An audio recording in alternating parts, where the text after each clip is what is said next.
Ánh sáng đỏ, tư chất bình thường, thu làm đệ tử ngoại môn. Hơn trăm người kiểm tra, chỉ có một đệ tử ngoại môn. Đúng là khóa sau không bằng khóa trước. Trưởng lão nói rất đúng.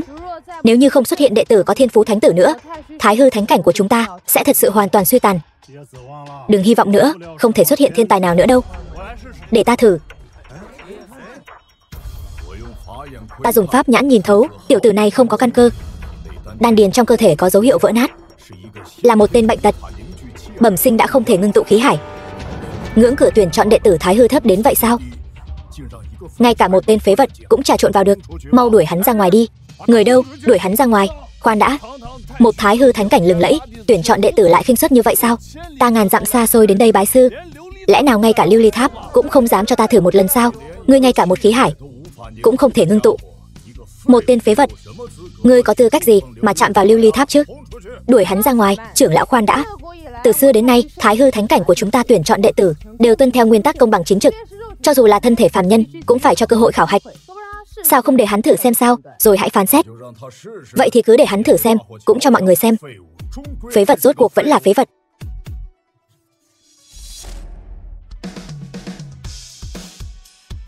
Không biết hệ thống đốn ngộ có thể dẫn động lưu ly tháp này không?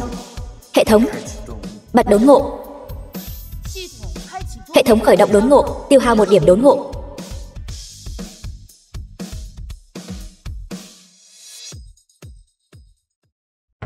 Tiểu tử này thiên phú quá kém, lưu ly tháp mà có thể phát sáng thì thật là gặp quỷ rồi. Thì ra cửu sắc lưu ly tháp chứa đựng đạo lý vận hành của trời đất. Cái gọi là đạo pháp tự nhiên, đại đạo vô hình. Chư pháp không tướng, sắc tức thị không, không tức thị sắc. Các người xem ánh sáng 3 màu, trăm năm khó gặp đấy. Ánh sáng 3 màu, tư chất thượng đẳng, có thể thu làm đệ tử nội môn. Chỉ là đệ tử nội môn mà thôi, có gì đáng ngạc nhiên chứ? Không đúng, lưu ly tháp dường như không có dấu hiệu dừng lại, vẫn còn phát sáng sao? Tử quang. Tử quang sao? Là chuẩn thần tử. Thái hư thánh cảnh của chúng ta đã bao lâu chưa xuất hiện chuẩn thần tử rồi? Ông phải kiểm soát cảm xúc của mình chứ. Tiểu tử này thiên phú tuyệt đỉnh, ngộ tính cao thâm, rất đáng để bồi dưỡng. Này, vừa nãy ông đâu có nói như vậy. Vậy sao? Chuyện gì thế này? Tiểu tử này vô cùng bình thường, cũng không có căn cơ gì, vẫn còn phát ra tử quang sao?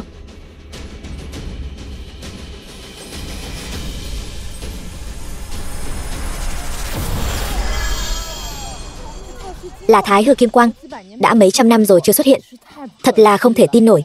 Phàm là người có thể dẫn động kim quang, nhất định là tồn tại như thần tử. Ta vẫn còn nhớ, trong thời kỳ tuyển chọn đệ tử, đã có thể dẫn động thái hư kim quang. Đó là thái hư thánh chủ của ngàn năm trước. Chúng ta cuối cùng đã chờ được một thiên tài có hy vọng chấn hưng thái hư thánh cảnh rồi. Trưởng lão, vẫn còn một đạo quang sắp xuất hiện. Kim quang đã là đạo quang cuối cùng rồi, sao vẫn còn phát sáng vậy?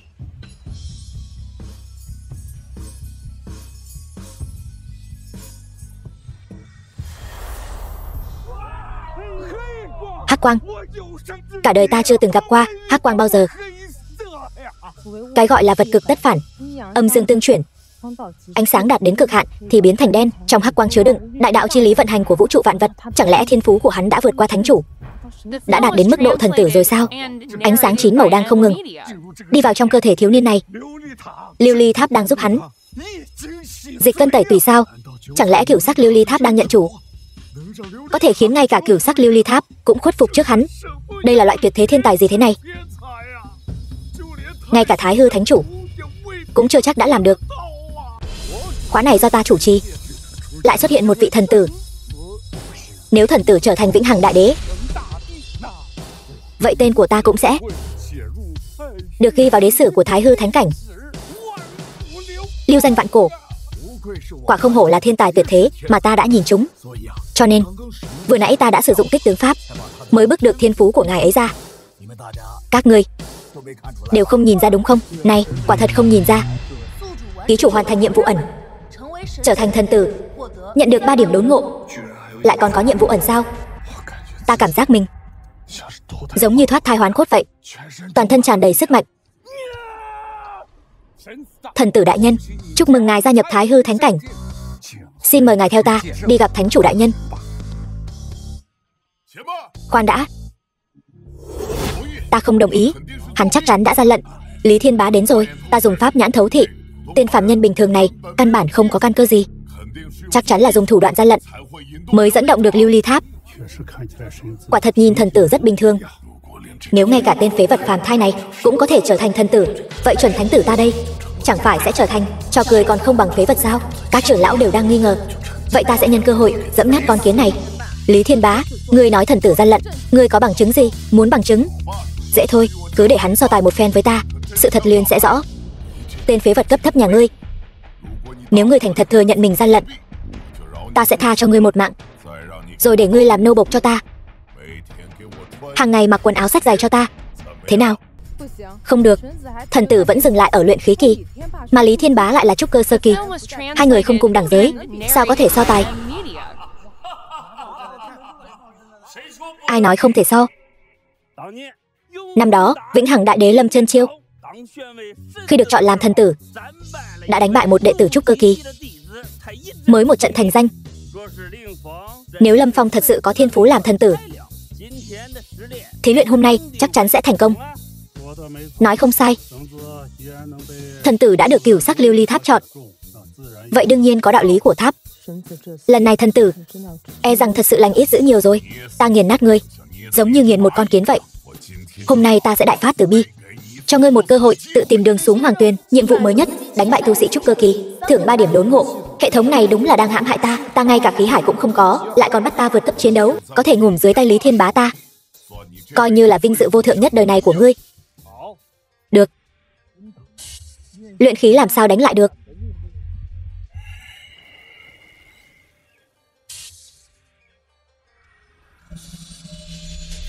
Thần tử muốn chiến thắng Lý Thiên Bá căn bản là không thể.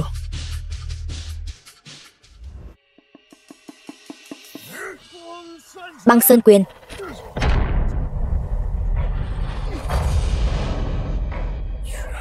Thế mà chỉ có thể làm hắn lùi lại thôi sao? Ngay cả khí hải cũng không có, thế mà lại có thể an toàn vô sự. Dưới quyền của trúc cơ kỳ, người này là trúc cơ sơ kỳ, cao hơn ta trọn vẹn một đại cảnh giới. Huống chi bây giờ ta mới chỉ luyện đến cảnh giới đại thành của Băng Sơn Quyền, so tài với nhau khó có phần thắng. Có thể chịu được 3 tầng công lực của ta, coi như người có chút bản lĩnh. Kẻ tầm thường cảm nhận sức mạnh của nỗi sợ hãi đi. Khoảng cách giữa ngươi và ta là khoảng cách một trời một vực. Tiếp theo đây, ta sẽ dùng toàn lực. Xem ra ái đồ của ta, Thái Hư Thiểm Điện, đã bước vào cảnh giới đại thành rồi.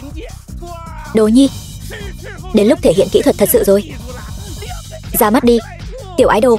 Chỉ dựa vào mắt thường hoàn toàn không thể phá giải thiểm điện quyết của hắn. Nếu lợi dụng đốn ngộ để do thám công pháp của hắn, không biết có hữu dụng không? Hệ thống sử dụng đốn ngộ thêm một lần nữa. Hệ thống mở đốn ngộ. Ký chủ tiêu hao 3 điểm đốn ngộ, còn lại 0 điểm đốn ngộ. Cái gì? Do thám công pháp của người khác cần 3 điểm đốn ngộ, quả nhiên là hữu dụng. Mặc dù không thể hoàn toàn lĩnh ngộ bí mật công pháp nhanh như chớp, nhưng ta có thể nhìn thấu lỗ hổng trong công pháp của hắn. Ta nhìn thấy sơ hở của hắn rồi. Dựa vào loại công pháp rác rưởi này cũng muốn phá giải Thái Hư Thiểm Điện quyết của ta sao? Băng Sơn Quyền.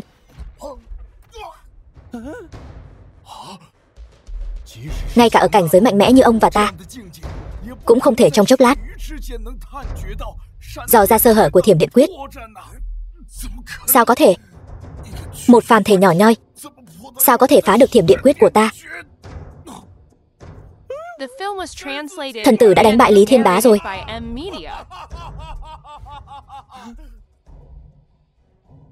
Đồ nhi, mau tỉnh lại đi đồ nhi. Thần tử quả nhiên phi phàm. Đối với phàm nhân mà nói, có thể chống lại trúc cơ kỳ đã là nghịch thiên rồi. Thần tử không những có thể thành công phá giải công pháp huyền giai, mà còn có thể dùng Băng Sơn Quyền nhập môn, vượt cấp đánh bại đối thủ. Thiên phú của thần tử thật sự là thâm bất khả trắc. Chúc mừng ký chủ đã thành công đánh bại tu sĩ trúc cơ kỳ, nhận được 3 điểm đốn ngộ. Tốt quá rồi, ta phải nhanh chóng có được thêm nhiều công pháp để nâng cao bản thân. Hỗn xược, người ra tay quá độc ác rồi, dám làm đồ nhi ta bị thương thành ra thế này. không thể tha mạng. Hỗn xược gì chứ? Ta có tên. Ta tên là Lâm Phong. Hơn nữa, vừa nãy là hắn gây sự trước. Ngươi lại ngược lại muốn xử ta. Lão tử có một câu nói rất hay. Trời đất vô tình. Nhưng ngươi đúng là đồ khốn nạn. Ngươi nói ai là đồ khốn nạn hả? Ngươi là đồ khốn nạn. Này người trẻ tuổi, ta khuyên ngươi nên tự lo cho bản thân đi. Mau đưa tay chịu trói đi. Ta không có lỗi. Dựa vào cái gì mà ta phải đưa tay chịu trói? Lâm Phong tuy thân là thần tử, nhưng đã đắc tội Mã Bảo chân nhân. Những ngày sau này e rằng sẽ không dễ chịu đâu. Mã Bảo chân nhân là đại năng cấp bậc đại thừa, tự mình tu luyện ra Thiểm Điện Ngũ Liên Tiên vô địch cùng cảnh giới. Một roi quất xuống, cho dù là tu sĩ thời kỳ Nguyên Anh cũng sẽ tan thành cho bụi.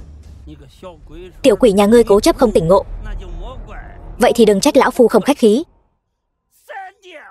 Thiểm Điện Ngũ Liên Tiên.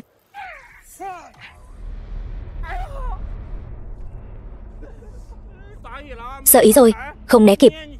Tiểu tử này không có đạo đức võ thuật, lừa gạt đến đánh lén. Rõ ràng là ngươi ra chiêu trước.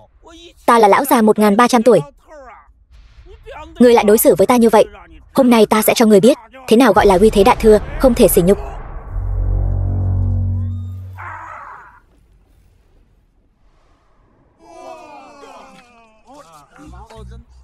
Một người ở cảnh giới đại thừa lại đi bắt nạt một người ở cảnh giới luyện khí kỳ. Đừng nói nữa, im miệng, vô liêm sỉ. Mở hệ thống đốn ngộ. Xin lỗi ký chủ, hệ thống đốn ngộ không thể hóa giải áp chế cảnh giới. Quỳ hay không quỳ? Tiểu quỷ,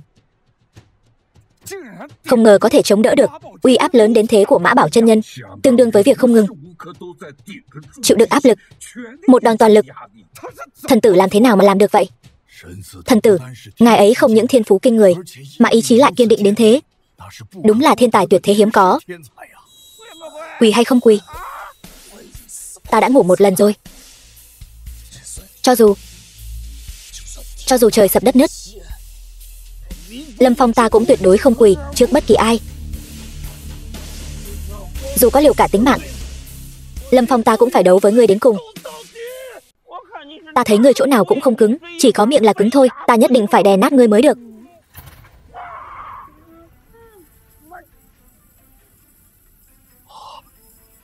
Hắn muốn diệt Lâm Phong sao?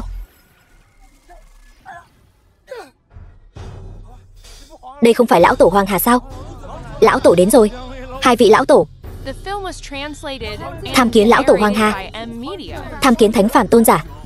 Không ngờ thiên phú của thần tử lại kinh động đến Hoàng Hà lão tổ và thánh phàm tôn giả. Các ngươi lại dám ra tay với thần tử, chẳng lẽ là muốn phản giáo sao? Lâm Phong được Cửu Sắc Lưu Ly Tháp chọn làm người có thiên bẩm, đã là Thái Hư thần tử được công nhận. Tiểu bối như ngươi lại dám mạo phạm thần tử, đáng tội gì hả? Hai vị lão tổ, ta lần sau không dám nữa. Vậy sao còn không mau tạ tội? Có nhiều người thế này, ngài nể mặt ta một chút được không? Thần tử tại thượng, Mã Bảo chân nhân ta mắt mù, không nhìn rõ ngài. Được rồi chứ, hai vị lão tổ. Mã Bảo, mạo phạm thần tử là trọng tội. Nếu ngươi có lòng hối cải, vậy thì phạt ngươi quét dọn tất cả nhà xí của Thái Hư thánh cảnh. Cái gì? Chuyện này, hình phạt này cũng quá nặng rồi. Hai vị lão tổ, ta đây là người thích sạch sẽ nhất, ta đi quét dọn nhà xí đây. Không ngờ làm thần tử lại sướng thế này. Lâm Phong, đi theo ta diện kiến Thái Hư thánh chủ. Lâm Phong, hôm nay ngươi đã trở thành thần tử, cũng là ứng cử viên cho vị trí thánh chủ tương lai. Vậy chẳng phải ta có thể nhận được tài nguyên tu luyện vô tận sao? Những lão tổ và thánh nhân này đều là cường giả thời thượng cổ, tu vi sớm đã bước vào cảnh giới thánh nhân. Ngươi có thể tùy ý chọn một người làm sư phụ sau này của ngươi. Cái gì? Cảnh giới thánh nhân? Cho dù là ở kiếp trước, ta cũng chưa từng gặp qua đại năng như vậy. Kỳ lạ, sao thần tử nhìn qua lại bình thường như vậy? Căn cơ và thiên phú sao còn không bằng một đệ tử ngoại môn?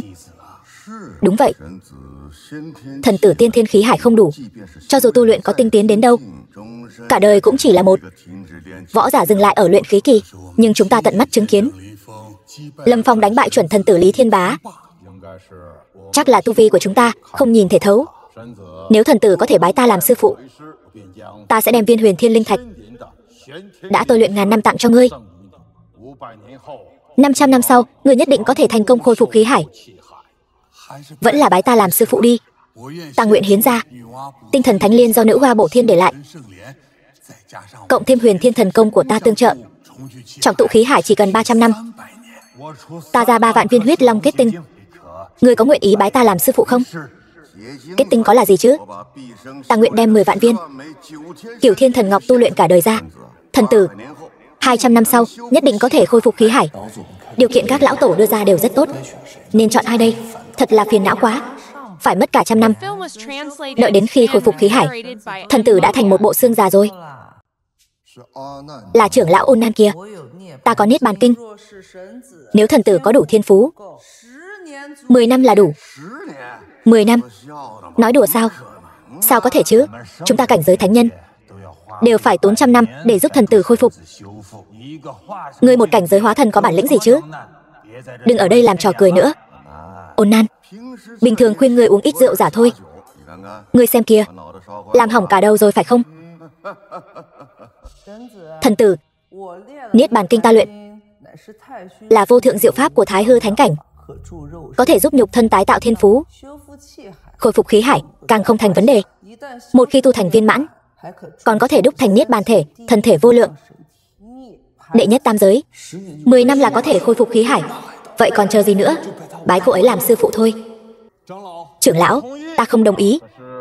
Đó là công pháp cực kỳ khó tu luyện, từng có vô số cao thủ đỉnh cấp chọn tu luyện Niết Bàn Kinh đều không thể lĩnh ngộ áo nghĩa trong đó, uổng phí mấy trăm năm thời gian. Làm như vậy quá mạo hiểm rồi. Kích hoạt nhiệm vụ ẩn, bái Ôn Nan làm sư, thưởng 2 điểm đốn ngộ. Chư vị lão tổ, đệ tử nguyện ý thử một lần bái Ôn Nan làm sư phụ, lĩnh ngộ Niết Bàn Kinh ngay tại chỗ. Sư tôn, xin truyền thụ cho đồ nhi Niết Bàn Kinh.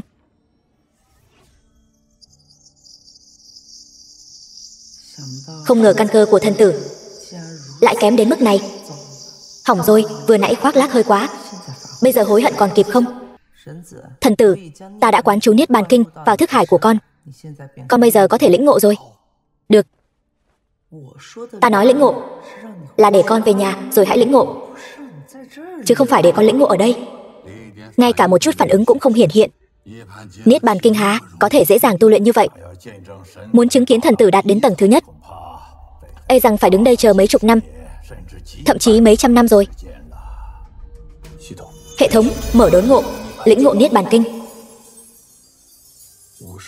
Vô thượng diệu pháp Niết Bàn chân kinh, đại xảo nhược chuyết, thường đạo vô vi.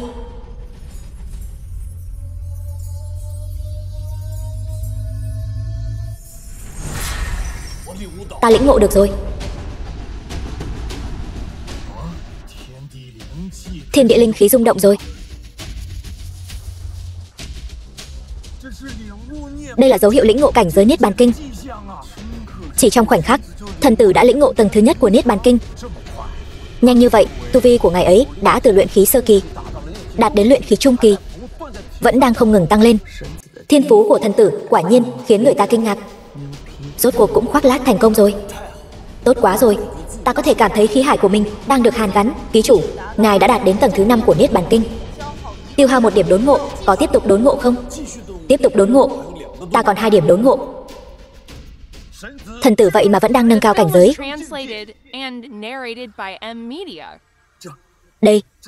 Đây là Kim Liên hộ thể, Thiên tướng Từ Phúc. Ôi trời, thần tử đã đạt đến tầng thứ 10 của Niết Bàn Kinh rồi. Cái gì tầng thứ 10? Không chỉ vậy, nhục thân của thần tử đang được tái tạo, đã từ luyện khí kỳ trung kỳ nâng cao đến luyện khí kỳ viên mãn rồi. Phải biết rằng năm đó ta đã phải tốn 5 năm mới miễn cưỡng làm được. Đây là vị đại năng nào đang đột phá đại cảnh giới vậy? Dị tượng thế này đã mấy chục năm không xuất hiện rồi. Chắc chắn có cao nhân đã đốn ngộ ra cảnh giới cực hạn tại Thái Hư Thánh Cảnh. Quá chấn động rồi. Việc nâng cao cảnh giới một ngày 10 tầng, ngay cả Vĩnh Hằng Đại Đế cũng không làm được. Thái Hư Thánh Cảnh chúng ta cuối cùng cũng có hy vọng quật khởi rồi.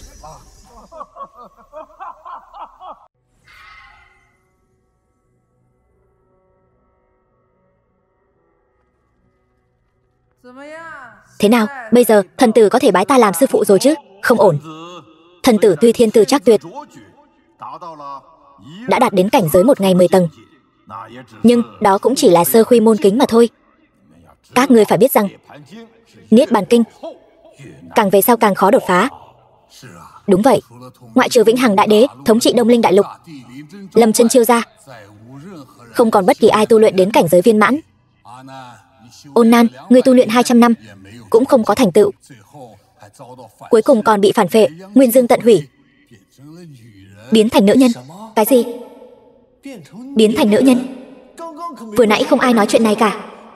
Cái này, đây là Niết Bàn Kinh hay là Quý Hoa Bảo Điển vậy? Thái Hư Thánh Cảnh bị các thánh cảnh khác trà đạp dưới chân, đang đối mặt với nguy cơ chưa từng có. Chúng ta đã chờ mấy trăm năm mới sinh ra được vị thần tử này. Nếu tu luyện Niết Bàn Kinh không thành công, Ôn Nan, ngươi sẽ là tội nhân muôn đời của Thái Hư Thánh Cảnh. Đúng vậy, một khi tu luyện thất bại, Thái Hư Thánh Cảnh chúng ta sẽ hoàn toàn mất đi hy vọng quật khởi. Hóa ra Niết Bàn Kinh lại là một cái hố. Bây giờ hối hận vẫn còn kịp, phải lập tức nói với thánh chủ, ta muốn từ bỏ bái sư, cập nhật nhiệm vụ. Nếu từ bỏ địa vị thần tử, bái nhập môn hạ Ôn Nan, lập tức nhận được 3 điểm đốn ngộ. Vậy thì làm thế nào đây? Nếu không có điểm đốn ngộ, chỉ dựa vào bản thân tu luyện chắc chắn là không được rồi.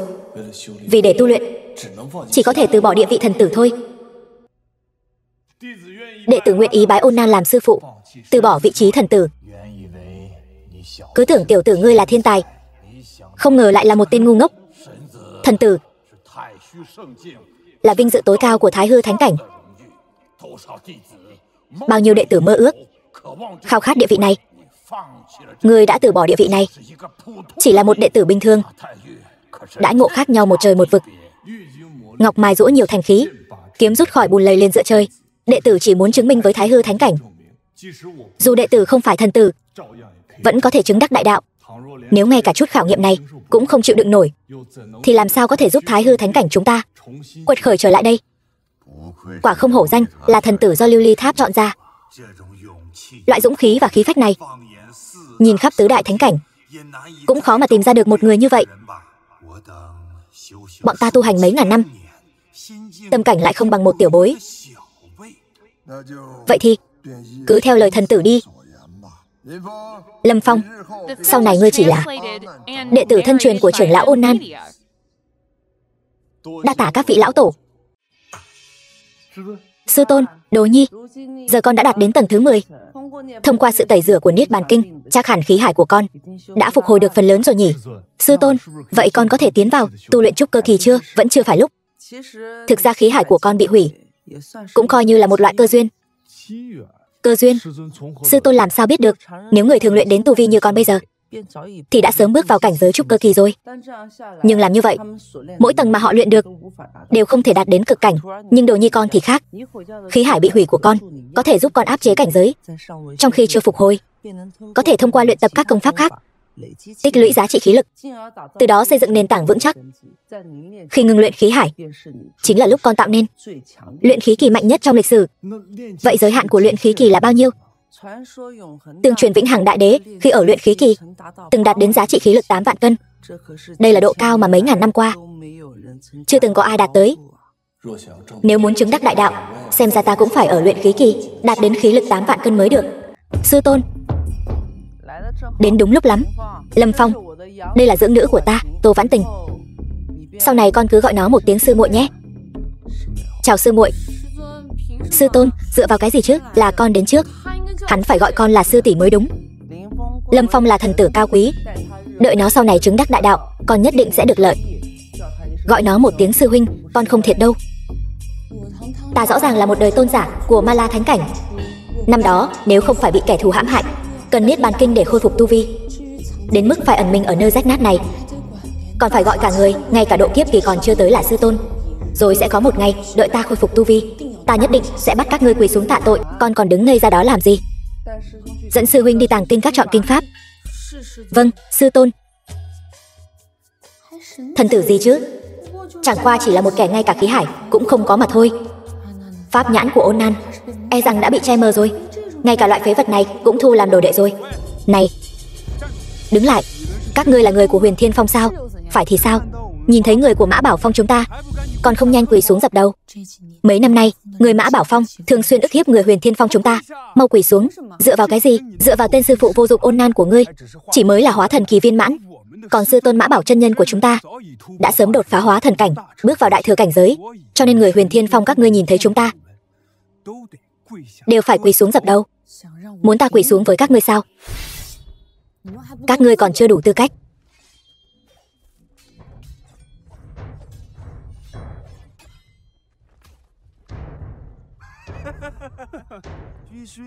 Chỉ là luyện khí kỳ trung kỳ, cũng dám kiêu ngạo trước mặt trúc cơ kỳ sơ kỳ chúng ta. Nếu không phải tu vi của ta còn chưa khôi phục, chỉ bằng công lực ma tôn của ta, các ngươi đã sớm tan thành cho bụi rồi. Người Huyền Thiên Phong quả nhiên đều là phế vật. Hôm nay sẽ cho ngươi hiểu thế nào là quy củ.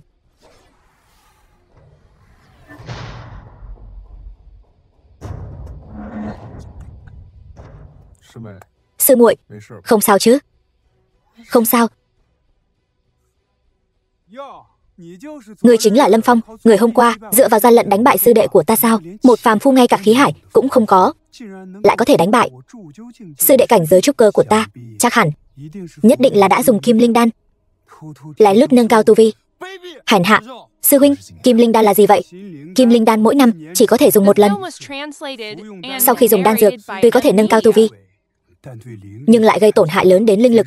Trong tu luyện sau này, e rằng sẽ rất khó nâng cao cảnh giới nữa. Ta thấy loại phế vật này, dược hiệu chắc đã qua lâu rồi. Vậy hôm nay hắn gặp phải chúng ta, chẳng phải sẽ gặp xui xẻo sao?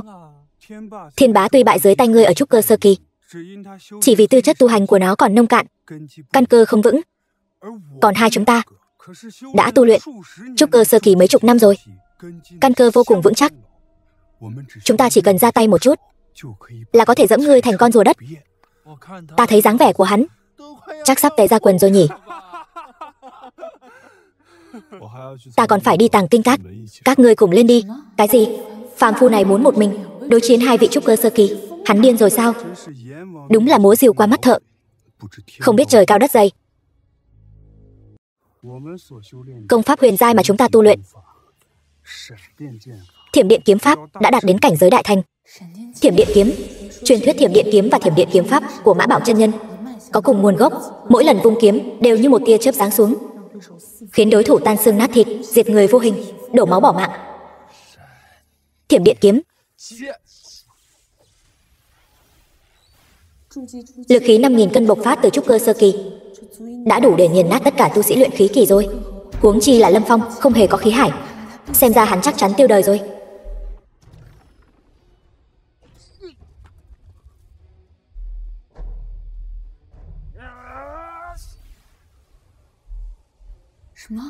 Cái gì? Đây chính là dấu hiệu của Niết Bàn Kinh tầng thứ 10. Đối với tu sĩ cấp thấp có thể tiến hành áp chế cảnh giới, giam cầm hành vi của đối phương. Hắn vừa mới nhập môn đã đạt đến cảnh giới 10 tầng trong một ngày sao? Điều này cũng quá nghịch thiên rồi.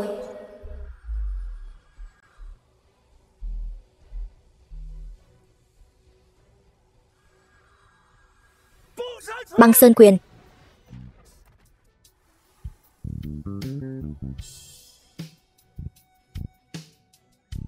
Sao lại thế này? Một phàm phu ngay cả khí hải cũng không có, sao có thể chống lại Thiểm Điện Kiếm 5.000 cân của ta? Hắn thật sự là luyện khí sơ kỳ sao? Cái này không thể nào. Hóa ra dưới sự gia trì của Niết Bàn Kinh, phàm thể của Lâm Phong đã được tái tạo, linh khí trời đất hội tụ, cuối cùng hóa thành khí lực. Lại chỉ dùng quyền pháp hoàng giai hạ phẩm đã vung ra gần 7.000 cân khí lực, hoàn toàn nghiền nát hai đệ tử trúc cơ sơ kỳ.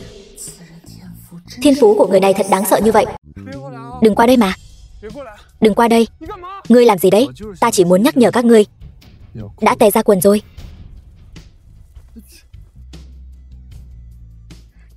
Ngươi đợi đấy Lâm Phong. Đợi đấy. Không được, ta là ma tôn một đời, sao có thể có cảm giác với loại vô danh tiểu tốt này chứ? Phải giữ vững định lực, tuyệt đối không thể để hắn nhìn ra ta có bất kỳ điều gì khác thường. Sư huynh. Sao vậy? Sư huynh. Cảm ơn huynh. Tuy nhiên, chúng ta đã đắc tội với người Mã Phong, e rằng đã gây ra họa lớn rồi. Đắc tội từ lâu rồi. Mã Bảo chân nhân giờ này chắc vẫn đang rửa nhà xí.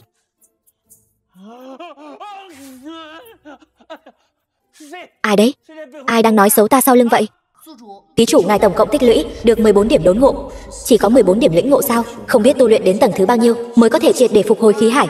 Đồ nhi, tìm vi sư có chuyện gì sao? Sư tôn, do mất khí hải, đệ tử chỉ có thể dựa vào nhục thân để thúc đẩy công pháp thiên giai. Hiện nay sức chịu đựng của nhục thân đã đến cực hạn. Nếu muốn hoàn hảo điều khiển công pháp thiên giai, nâng cao cảnh giới tu vi, thì nhất định phải triệt để phục hồi khí hải mới được. Đồ nhi đừng vội.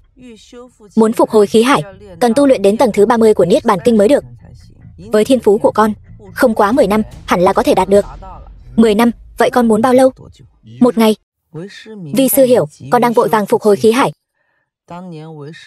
Ngày đó vi sư cũng phải mất mấy chục năm mới thành công. Dù là vĩnh hằng đại đế chuyển thế, cũng tuyệt đối không thể. Đệ tử nguyện ý thử xem. Vi sư biết con thiên tư siêu phàm, nhưng muốn đạt tới tầng thứ 30 này, không phải chuyện một sớm một chiều là làm được. Sau này, con phải theo vi sư tu luyện cho tốt. Bảo đảm trong vòng 10 năm, con có thể đạt được. Hệ thống, sử dụng một lần đốn ngộ Niết Bàn Kinh.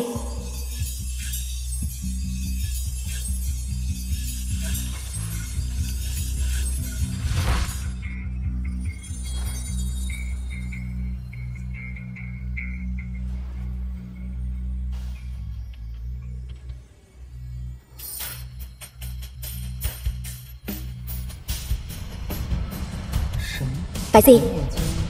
Chớp mắt đã đột phá đến tầng thứ 15 rồi. Sao có thể như vậy?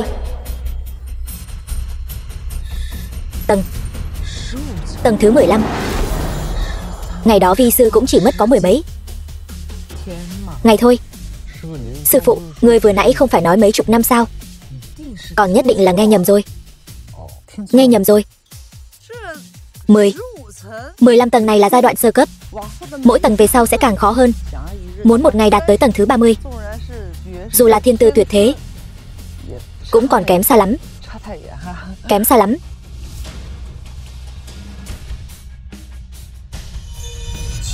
Khí đi 8 mạch, Niết Bàn chi cảnh, vô vi tự hóa, chứng thông vạn pháp, vô tướng trụ chúng sinh, tịch diệt độ chân linh.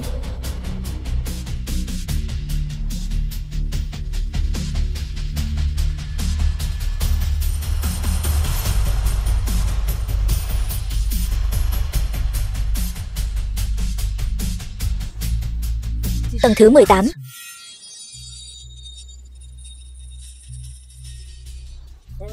Ký chủ đã tiêu hao 13 điểm đốn ngộ, vẫn còn lại 1 điểm đốn ngộ.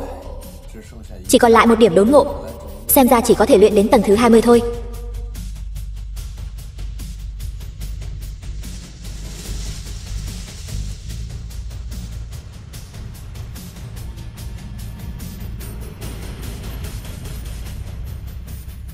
Không thể nào.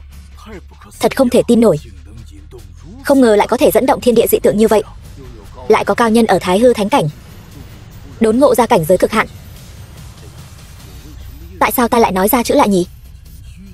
Chỉ cần 1 ngày đã luyện đến tầng thứ 20. Chuyện này cũng quá nghịch thiên rồi.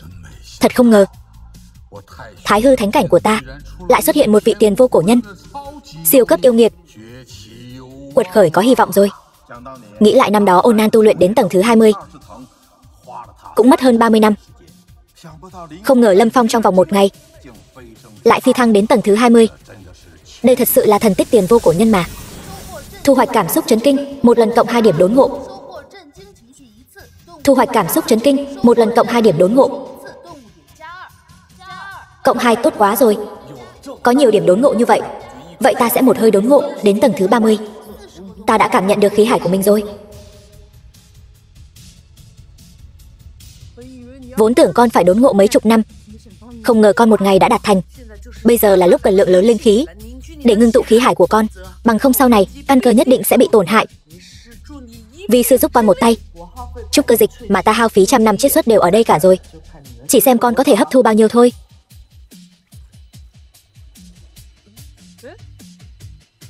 Thế này là hết rồi sao?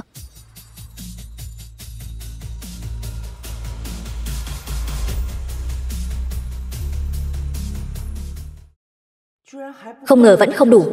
Rốt cuộc là khí hải như thế nào, có thể dung nạp nhiều linh khí tinh hoa đến vậy? Khí hải khổng lồ đến vậy. Không ngờ có thể dẫn động thiên địa, vì nó thu nạp linh lực vạn vật.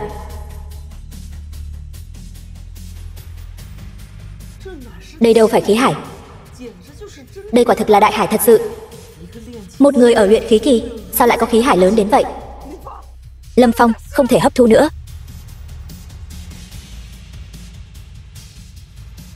Lâm Phong, thân thể của con không chịu nổi nữa thì mau dừng lại đi, đừng hấp thu nữa. Một khi thân thể của con không chịu nổi sự bành trướng của khí hải, sẽ thất khiếu chảy máu, nổ tung mà tan xác đó. Ta đã cảm nhận được khí hải của mình rồi. Ta còn có thể hấp thu. Ta nhất định có thể tạo nên khí hải mạnh nhất lịch sử, trở thành tu tiên giả mạnh nhất từ trước đến nay của Bắc Minh Đại Lục.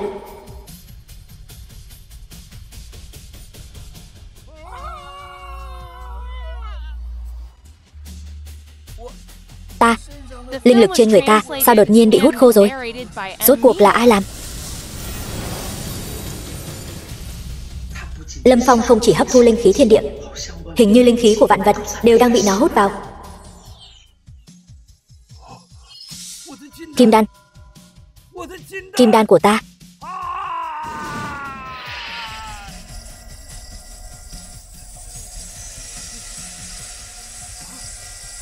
Là ai cướp kim đan của ta?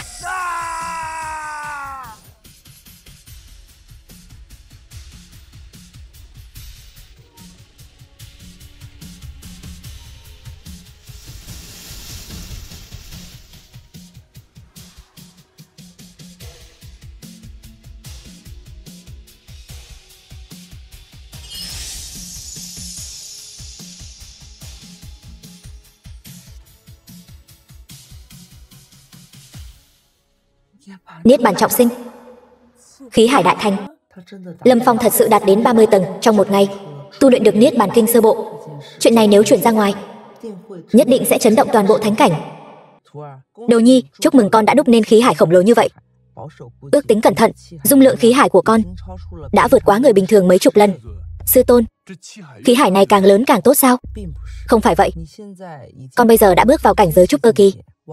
Mỗi bước nâng cao tu vi sau này đều cần không ngừng ngưng tụ khí hải cho đến khi kết thành kim đan. Do đó, việc tu luyện tiến vào kim đan kỳ đối với người bình thường mà nói cần tốn mấy chục năm, thậm chí hàng trăm năm. Mà khí hải của con lại khổng lồ như vậy, cho dù thiên phú có mạnh đến đâu, e rằng cũng phải mất hàng nghìn năm đấy. Hàng nghìn năm. Tuy nhiên, lượng khí hải càng lớn, khí lực mà con vận dụng cũng càng lớn. Cùng sử dụng công pháp cùng cấp bậc, lực lượng của con cũng gấp mấy chục lần người bình thường. Dựa vào căn cơ và khí hải hùng hậu như vậy, trong cùng cảnh giới, con không còn đối thủ, thậm chí còn có thể cùng những lão quái vật kia vượt cấp chiến đấu. Lâm Phong tuy vô địch trong cùng cảnh giới trúc cơ kỳ, tuy nhiên muốn ngưng tụ khí hải bước vào kim đan kỳ, e rằng còn cần thời gian khá dài, không biết là phúc hay họa. Sư tôn, người của Hỗn Nguyên Thánh Cảnh đến rồi, nói là muốn cùng Thái Hư Thánh Cảnh chúng ta giao lưu một trận giữa các đệ tử.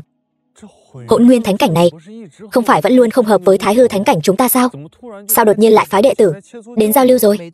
Mỗi khi Xích Nguyệt Xào Huyệt sắp mở, họ đều sẽ phái đệ tử đến, bề ngoài là mời chúng ta đến dự, nhưng thực chất là ngầm chế giễu chúng ta, không phái được đệ tử đến đó. Xích Nguyệt Xào Huyệt, đợi con tu luyện đến một cảnh giới nhất định, vi sư tự nhiên sẽ nói cho con biết.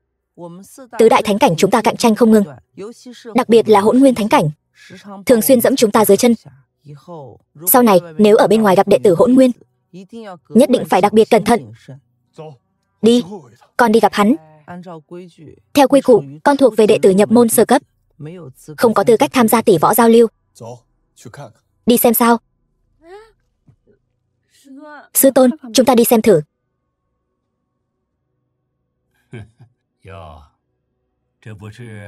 Đây không phải đạo hữu Ôn Nan sao? Suýt nữa quên mất. Bây giờ chắc phải gọi ngươi là tỷ rồi. Tỷ võ sắp bắt đầu. Đến lúc đó, đệ tử Thái Hư của ngươi bị đệ tử của ta chơi chán rồi. Ngươi không được khóc nhè đâu đấy. Chỉ sợ đồ đệ của ngươi cũng giống như ngươi năm đó, bị ta đánh cho chạy không kịp, ngay cả quần cũng không kịp kéo lên. Thế thì đúng là trò cười rồi. Năm đó là ta quá khinh địch. Món nợ này sớm muộn gì ta cũng tính sổ với ngươi. Lâm Phong, đừng nản lòng. Mặc dù đệ bây giờ đẳng cấp chưa đủ không thể tham gia, nhưng đệ đã là người nổi bật nhất trong số đệ tử Thái Hư. Năm sau là có thể tham gia rồi, nhất định có thể mang vinh quang về cho Thái Hư Thánh Cảnh chúng ta. Cảm ơn sư tỷ, hôm nay Hỗn Nguyên Thánh Cảnh không quản vạn dặm xa xôi đến đây để luận bàn giao lưu. Các vị đệ tử nhất định phải nắm bắt thật tốt cơ hội tỷ võ lần này. Sau đây, ta tuyên bố, cuộc tỷ thí chính thức bắt đầu. Tại hạ Trương Đình, có thể tỷ võ với đệ tử xếp thứ 4 của Hỗn Nguyên Thánh Cảnh ta, e rằng là khoảnh khắc vinh quang nhất trong đời các ngươi. Kiêu ngạo thật, chỉ nói mà không luyện là giả. Ta sẽ chiến với ngươi. Nếu đã muốn tự dứt lấy nhục, vậy ta sẽ thành toàn cho ngươi. Ngoại trừ đại ca của ta ra, ta chính là võ giả mạnh nhất ở luyện khí kỳ. Chỉ cần một quyền là có thể khiến người tan xương nát thịt.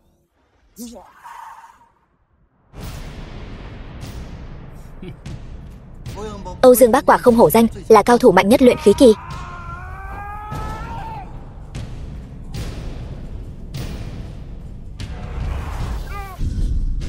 Tốc độ quyền của Âu Dương Bác đã đạt đến cực hạn rồi. Đệ tử cùng cảnh giới căn bản không thể ứng phó được. Không ngờ thằng nhóc này lại dễ dàng đỡ được như vậy. Xem ra thực lực của hắn không thể xem thường được. Quả nhiên là một tên phế vật vô dụng. Chỉ có chút bản lĩnh này mà cũng dám đến làm trò cười. Dám coi thường ta. Lực quyền nhỏ quá. Lẽ nào ngươi chưa ăn cơm hả? Đây là loại quái vật gì vậy? Linh lực của ta hoàn toàn bị hắn áp chế rồi. Thật vô vị. Không chơi với ngươi nữa. Hỗn Nguyên Thần Trưởng.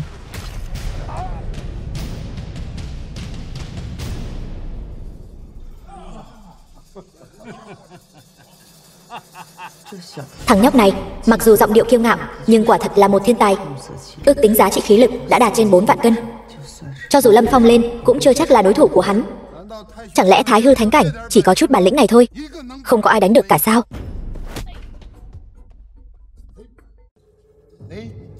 Đây không phải sư tỷ Tô Vãn Tình sao? Sư tỷ năm đó cũng là nhân vật thiên tài đấy. Nếu sư tỷ lên thì chúng ta có hy vọng chiến thắng rồi. Sư tỷ cố lên. Cố lên. Sư tỷ cố lên. Cố lên sư tỷ.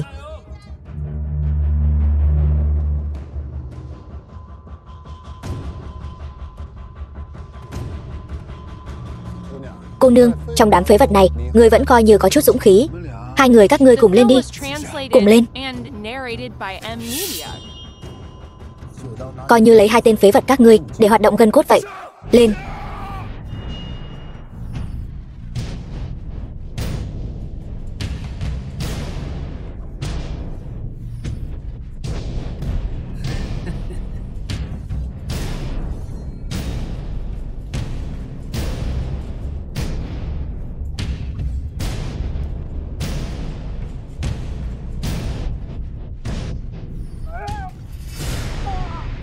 Lại thắng một trận.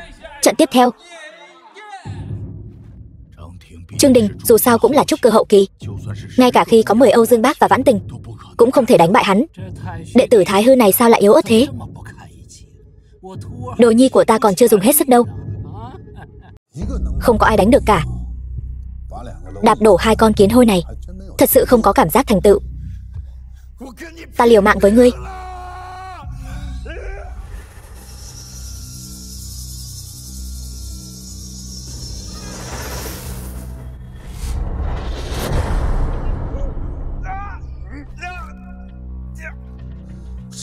Thật phiền phức. Rác rưởi dính trên tay còn không vứt đi được. Cầu xin tha mạng đi. Cầu xin tha mạng sao? Không có cửa đâu.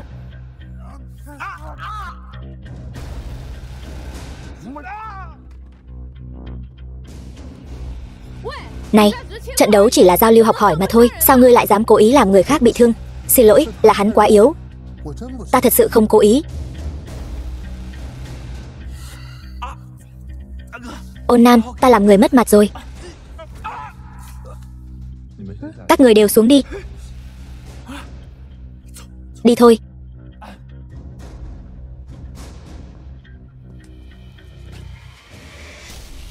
Sao hả? Lại thêm một tên phế vật nữa sao?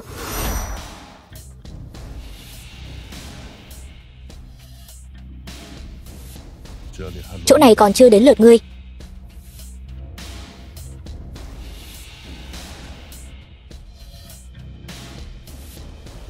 Tiểu tặc Hỗn Nguyên lại dám đến Thái Hư Thánh Cảnh của ta làm can. Hôm nay bổn thánh tử sẽ thay trời hành đạo. Đừng trách ta không nhắc nhở ngươi. Khuyên ngươi vẫn nên chuẩn bị sẵn hoàn hồn đan đi. Nếu bị thiểm điện tiên của ta đánh trúng thì hồn phi phách tán đấy. Chỉ là một đệ tử Hỗn Nguyên xếp hạng thứ 4, lại dám kiêu ngạo đến mức này. Võ lực của ngươi trong mắt bổn thánh tử chỉ như đom đóm so với trăng sáng, căn bản không đáng nhắc đến. Đệ tử Thái Hư tỷ võ đều là phế vật, năng lực khoác lác ngược lại không tồi. Ngươi, hôm nay nếu không dẫm ngươi dưới chân, ta sẽ không phải là Thái Hư thánh tử.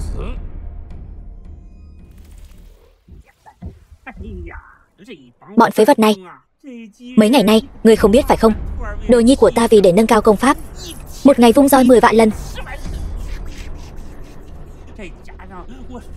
cộng thêm thiên tài địa bảo ta thu thập để trúc cơ cho nó.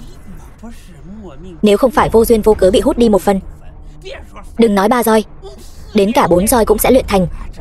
Thế này cũng đủ sức đối phó với ngươi rồi. Không quá 2 roi, tên Trương Đình kia sẽ quỳ xuống cầu xin tha mạng.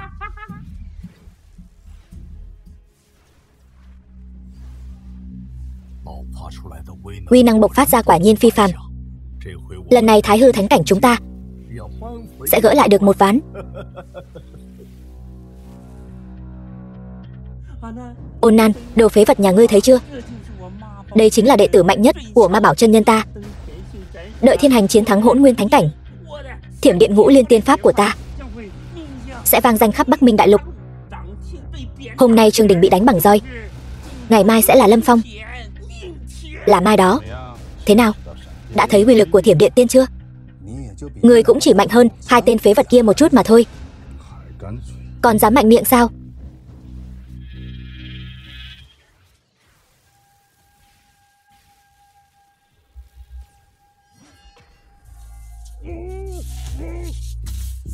Vừa rồi ta chỉ là thăm dò công pháp của ngươi, không ngờ ngươi lại kiêu ngạo ngang ngược đến thế, còn vọng tưởng có thể sánh ngang với ta. Nực cười. Thực lực của tiểu tử này quả nhiên thâm bất khả chắc. Chẳng lẽ Thái Hư thánh cảnh chúng ta cứ thế thua sao? Hỗn Nguyên thần trưởng.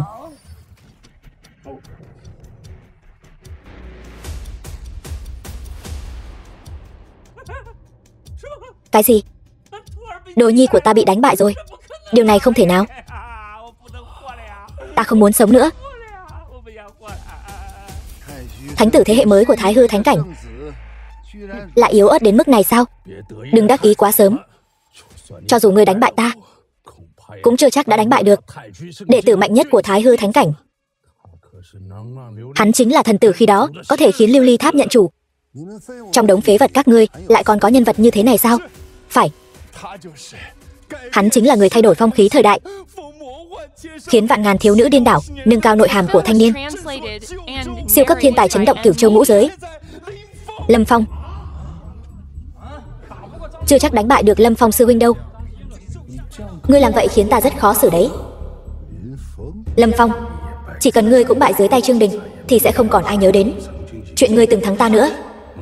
Mộng Lan thấy ngươi bị đánh tơi tả như vậy, cô ta cũng sẽ thất vọng với ngươi cùng cực. Ngươi tiêu chắc rồi. Lúc này đẩy Lâm Phong ra không thích hợp đâu nhỉ. Hắn tuy có thiên tư cái thế, nhưng cũng không thể bù đắp khuyết điểm khí hải bị tổn hại hoàn toàn được. Với khí lực hiện tại của hắn, ngay cả tư cách tham gia cũng không có. Liều lĩnh ra trận chắc chắn sẽ bị Trương Đình hành hạ đến mất mạng. Đúng vậy, Lâm Phong mới gia nhập Thái Hư thánh cảnh vỏn vẹn vài ngày. Trận tỷ thí này đối với đệ ấy quá nguy hiểm. Ôi trời, đúng là tìm cớ mà. Mới gia nhập thánh cảnh vài ngày ư? Vậy thì lúc trước Lâm Phong với thân phận thần tử đánh bại Thiên Bá ta, mọi người đều thấy cả rồi. Điều này đủ để chứng minh thiên tư của Lâm Phong vượt trội. Trận chiến này liên quan đến thể diện của Thái Hư thánh cảnh. Lâm Phong, ngươi chính là hy vọng cuối cùng của ta. Cố lên. Đáng ghét.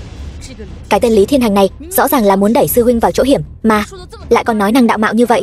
Xem ra Thái Hư thánh cảnh đã toàn quân bị diệt, không còn ai ứng chiến nữa rồi. Chỉ tiếc là Trương Đình chỉ là một thiên tài bình thường của Hỗn Nguyên thánh cảnh chúng ta mà thôi. Người lợi hại hơn nó thì nhiều vô kể. Người nói xem có tức không chứ?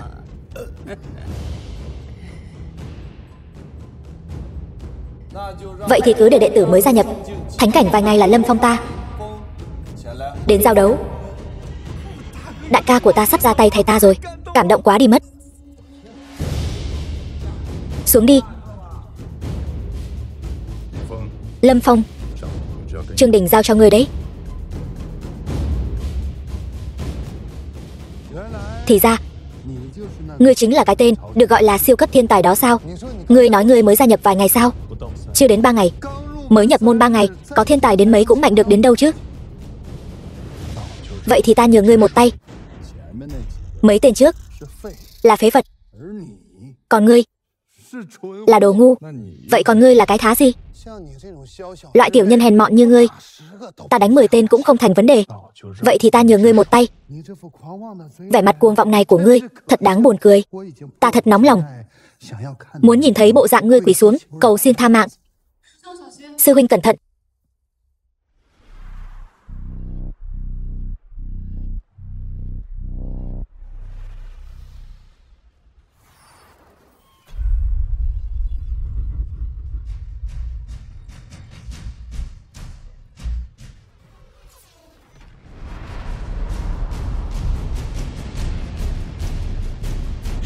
Cái gì? Lâm Phong ngay cả công pháp cũng chưa dùng mà đã đỡ được đòn toàn lực của Trương Đình.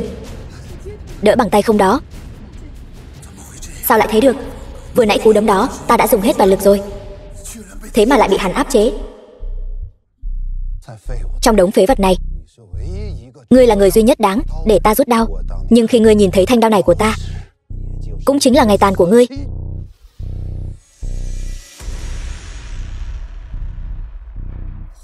Hỗn Nguyên Thần Trưởng chỉ là công pháp huyền giai Trương Đình thường ngày vận dụng, còn môn đao pháp thần bí không rõ tên kia mới là tuyệt chiêu tất sát của hắn. Tương truyền người từng thấy đao pháp này đều bị hắn diệt, không một ai sống sót. Chẳng lẽ đây chính là truyền thế chi nhận đến từ Tham Ngoạn Lam Nguyệt Đại Lục sao? Sao lại ở trong tay hắn chứ? Truyền thế chi nhận, đúng vậy. Thanh đao này được làm từ cực hàn huyền thiết, nặng tới 1000 cân.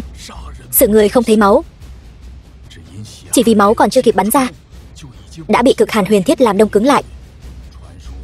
Tương truyền võ giả mạnh nhất Cha Tiểu Phi chính là nhờ thanh đao này mà chém diệt cường địch, đại nghĩa diệt thân.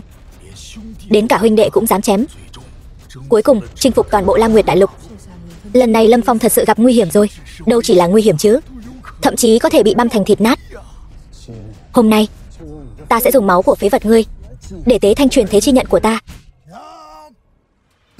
Đầu truyền Kim Trung Quyết.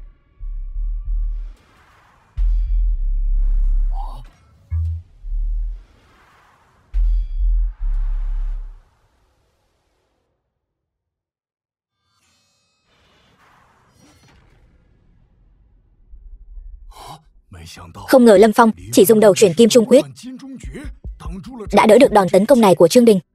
Phải biết rằng uy lực đòn tấn công này của Trương Đình đủ sức khai thiên tích địa. Phế vật chỉ biết phòng thủ, có bản lĩnh thì bước ra khỏi mai rùa mà đối đầu trực diện với ta. Vậy thì ta sẽ từ bỏ phòng thủ, ngươi cứ việc tấn công đi. Đúng là một tên ngu xuẩn, chỉ cần dùng chút khích tướng pháp hắn đã mắc bẫy rồi. Vậy thì để ngươi nếm thử đao pháp thiên nhận cảnh giới viên mãn của ta. Đao pháp thiên nhận, nhìn ra khắp Bắc Minh Đại Lục, những người cùng thế hệ không ai có thể đỡ được đao pháp huyền giai thượng phẩm của Trương Đình. Áo nghĩa của đao pháp này là dùng linh lực ngưng tụ trên lưỡi đao, rồi hình thành thiên nhận chi lực. Một đao chém ra, ngàn đao vạn nhát. Đừng nói là trúc cơ kỳ, ngay cả tu sĩ kim đan kỳ cũng sẽ bị chém thành thịt nát. Lâm Phong, cho dù ngươi có 9 cái mạng cũng không đủ đâu. Trương Đình, ngươi phải dùng hết toàn lực đấy. Xử Lâm Phong, lấy mạng hắn.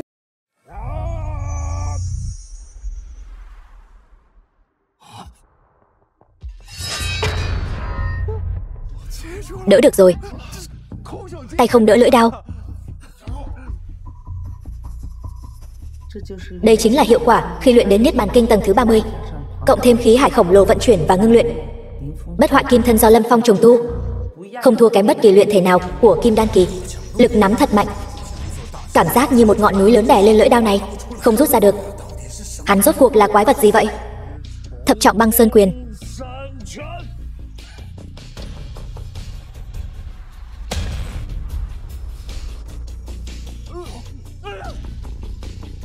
Ôi trời, Cái này quá lợi hại rồi. Cái này, sao có thể như vậy? Chỉ một quyền đã đánh gục Trương Đình. Yêu thế khí hải khổng lồ cuối cùng đã thể hiện ra. Lâm Phong, thế nào rồi? Đã trải nghiệm cảm giác sảng khoái khi sức mạnh cường đại chưa? Không thể nào. Loại công pháp hoàng giai hạ phẩm phổ thông này lại có thể bộc phát ra 6 vạn cân khí lực, còn đánh nát cả truyền thế chi nhận của ta. Điều này căn bản không thể nào. Khó mà tin được. Chỉ trong vài ngày ngắn ngủi, Lâm Phong vậy mà đã khôi phục khí hải của mình. Hơn nữa, còn bộc phát ra giá trị khí lực mạnh mẽ đến vậy. Ôi trời, đúng là thần tích kinh thiên động địa. Sao có thể như vậy? Đại ca thật lợi hại. Lâm Phong sao lại trở nên lợi hại như vậy? Thánh tử, huynh đây là mừng đến phát khóc sao? Chúng ta quả nhiên là người cùng đạo. Đại ca thắng rồi.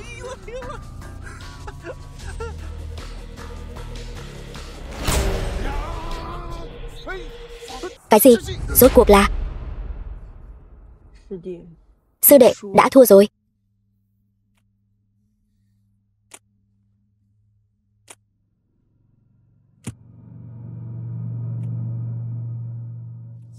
Sao vậy? Là sư tỷ đã cứu con, nếu không thì con đã toi mạng rồi. Nghe nói kiếm pháp của Hoa Nguyệt Sơ đã đạt đến cảnh giới xuất thần nhập hóa, kế thừa thiên gia kiếm pháp của thượng cổ kiếm tiên Như Hoan, thực lực vô cùng đáng sợ. Cho dù sư huynh có nghịch thiên đến đâu, cũng khó mà có phần thắng. Ôn Nan, Hoa Nguyệt Sơ là đồ đệ xếp thứ 2 của ta đấy. Nó đã sớm tu luyện thành bán bộ kim đan, đối phó với đồ nhi trúc cơ sơ kỳ của ngươi quả thực dễ như trở bàn tay. Nếu ngươi không muốn Lâm Phong mất mạng thì bảo hắn sớm nhận thua đi. Câu này ngươi nên giữ lại cho mình đi. Lâm Phong, ngươi rất mạnh, nhưng kiếm của ta còn nhanh hơn. Xin mời.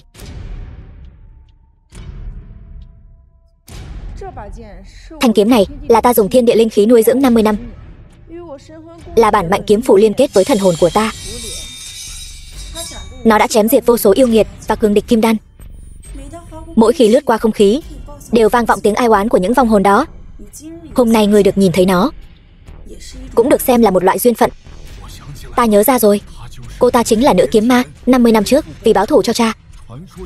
Tương truyền chỉ dùng một thanh phi kiếm đã đổ sát cả một tòa tông thành. Huyết Liên tiên tử. Điều đáng sợ hơn nữa là năm đó cô ta mới chỉ là trúc cơ kỳ thôi đấy. Kiếm pháp của Huyết Liên tiên tử siêu quần, nhanh như rồng du ngoạn, xử người không thấy bóng dáng.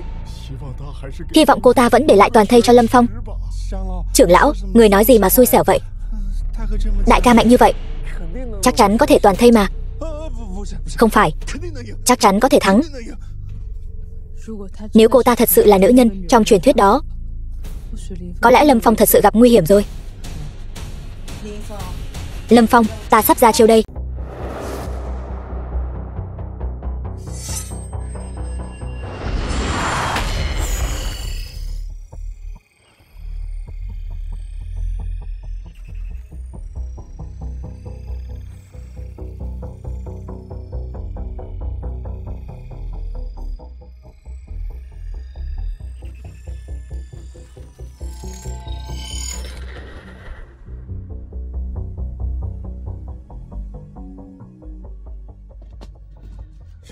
Đây là một trận đấu cấp cao. Cô nương, người rất mạnh. Người cũng rất mạnh. Ngươi là đối thủ đáng kính của ta.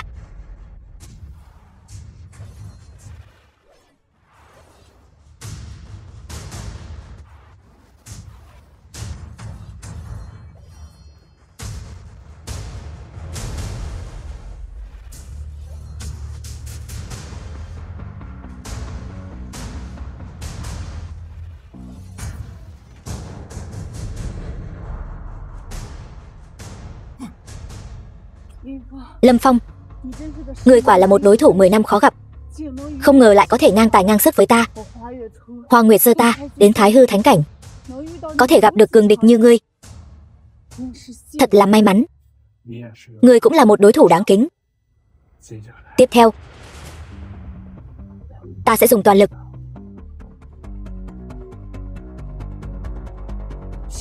Cái gì? Cái gì, vẫn chưa dùng toàn lực sao?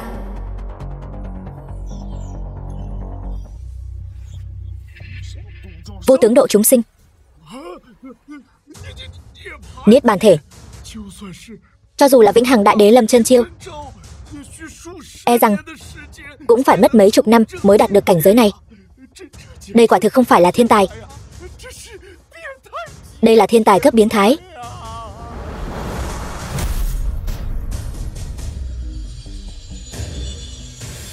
Niết bàn thể.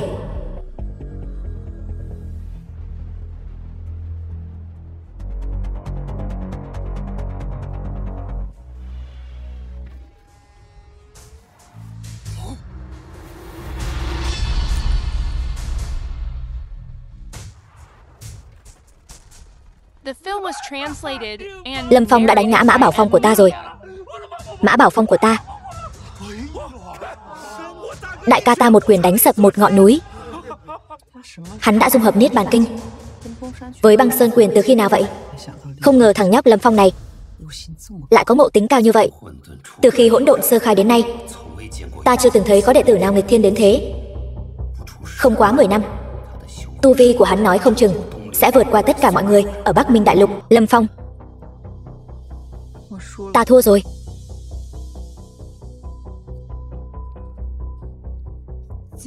Từ hôm nay, ta sẽ trở về bế quan tu luyện 10 năm. Hy vọng 10 năm sau có thể tái chiến với ngươi. Ta lúc nào cũng sẵn sàng.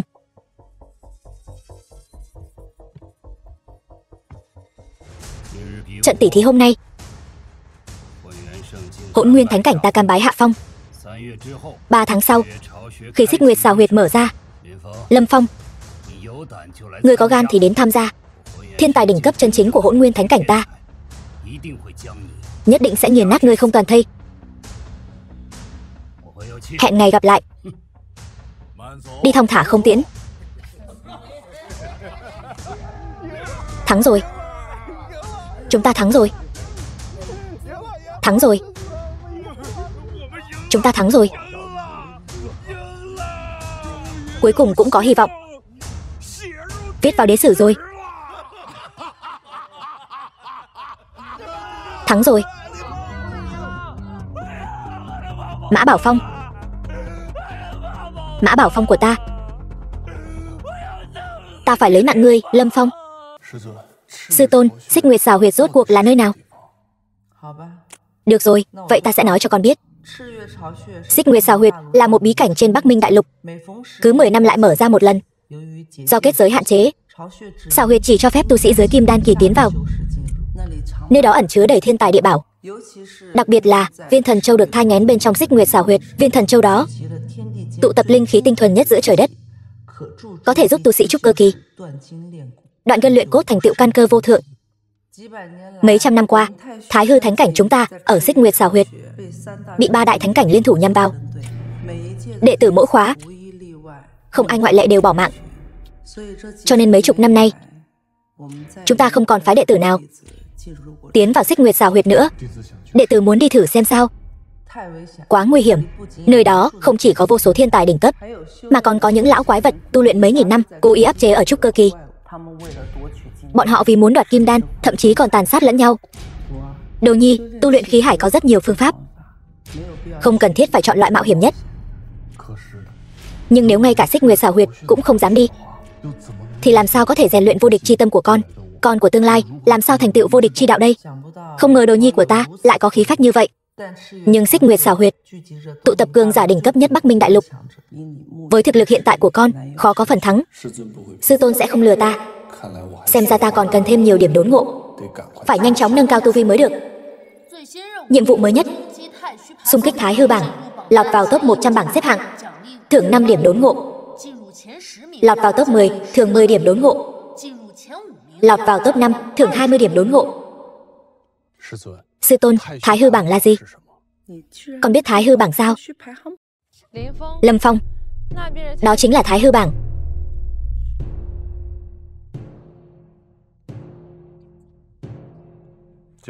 Cho qua. Thái Hư bảng chia làm thiên bảng và địa bảng. Chư vị ở dưới kim đan kỳ có thể khiêu chiến địa bảng. Chỉ khi bước vào kim đan kỳ mới có thể khiêu chiến thiên bảng. Nhưng bất kể là thiên bảng hay địa bảng, độ khó khiêu chiến đều cực lớn. Đúng vậy sư huynh. Nghe nói trong 100 năm qua, có vô số đệ tử tiến vào tàng kinh các khiêu chiến, nhưng cuối cùng không một ai có thể lên bảng. Huynh chắc chắn muốn khiêu chiến sao? Top 100 địa bảng. Mỗi vị phân thân đều là đại năng thượng cổ, đạt đến trúc cơ kỳ viên mãn. Những đại thần này tùy tiện cũng có thể đánh ngươi, đến mức ngay cả mẹ ruột cũng không nhận ra. Nghe lời sư muội ngươi đi, đừng làm trò cười ở đây nữa. Người khác không được, nhưng Lâm Phong nhất định được. Đệ ấy có tư chất thần tử. Thì sao chứ? Trên địa bảng, vị nào chẳng phải đại thần? Đúng vậy. Tư chất thần tử cũng chỉ có vậy thôi. Hôm nay, Lâm Phong ta sẽ thử xem sao.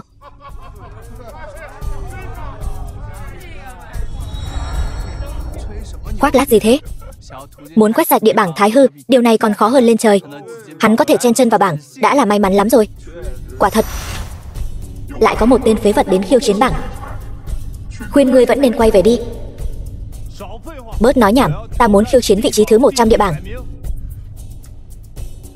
Tại hạ Lâm Phong, xin chỉ giáo. Tại hạ Mã Bảo, là kỳ tài võ lâm hiếm thấy trong trăm năm của Thái Hư Thánh Cảnh. Gần đây, ta đang nghiên cứu một bộ thiểm điện ngũ liên tiên. Tuy chỉ luyện được 2 thành, nhưng đối phó với người chắc hẳn là dư sức. Lời thừa thãi không cần nói, đến đây. Thiểm điện ngũ liên tiên.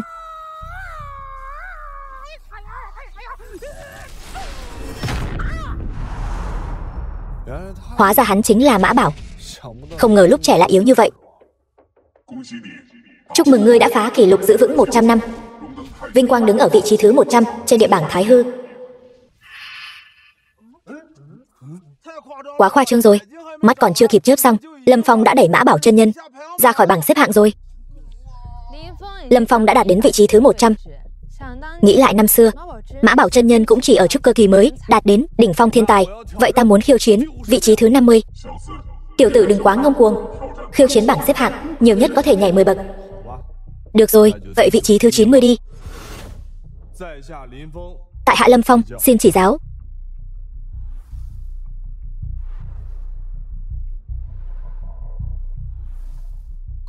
Mau nhìn, bảng xếp hạng lại thay đổi rồi. Đúng vậy, vô lý quá. Vị trí thứ 50. Vị trí thứ 40 rồi. Vị trí thứ 30 rồi. Vị trí thứ 20. Gọi vị trí thứ 10 của các ngươi ra đây cho ta. Sư tôn. Không ngờ sư tôn trước khi tu luyện Nghê Thường Thể vẫn là một thiếu niên phong lưu. Đệ tử Lâm Phong, xin chỉ giáo. Ta tên Ôn Nan. Tiểu tử ngươi muốn khiêu chiến lão tử sao? Sao lúc trẻ lại là một tên nghiện rượu vậy? Sư tôn, xin chỉ giáo. Ta tên Tiểu Nan. Tiểu tử ngươi muốn khiêu chiến lão tử sao? Tình huống gì vậy? Phân thân không có cảm xúc. Hắn chỉ có một câu mở đầu. Ngươi vừa hỏi hắn sẽ trả lời ngươi như vậy.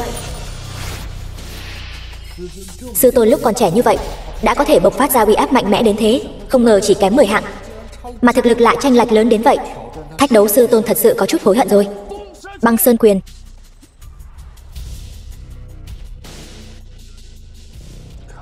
Xem ra phải kích hoạt niết bàn thể mới được.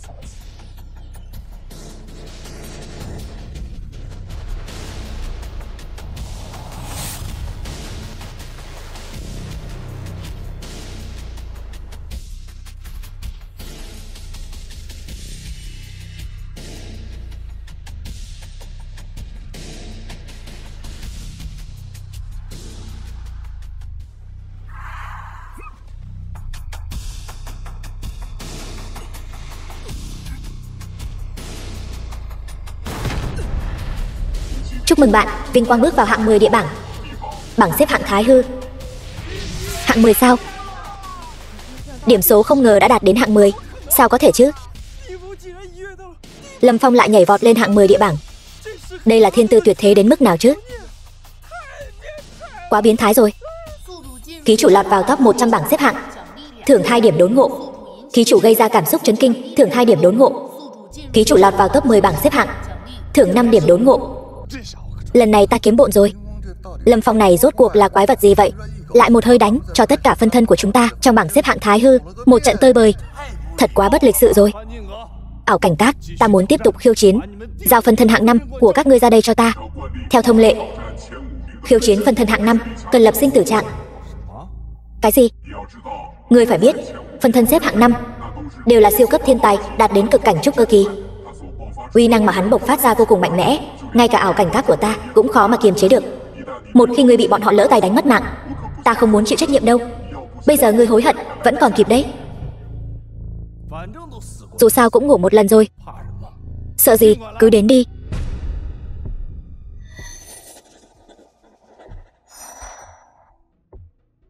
Khế ước sinh tử. Tại hạ Lâm Phong, xin chỉ giáo. Tại hạ Hoàng Hà, xin chỉ giáo. Gì cơ, sao nghe quen vậy?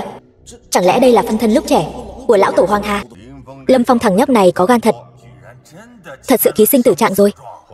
Hoàng Hà, xem ra thằng nhóc này cuối cùng cũng đánh đến chỗ ông rồi. Vậy thì phải xem tạo hóa của hắn rồi.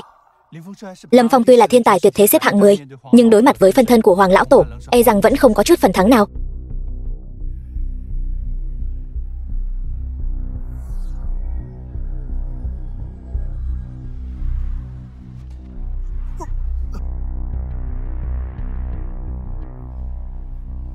Lão tổ quả nhiên là thiên tài mà.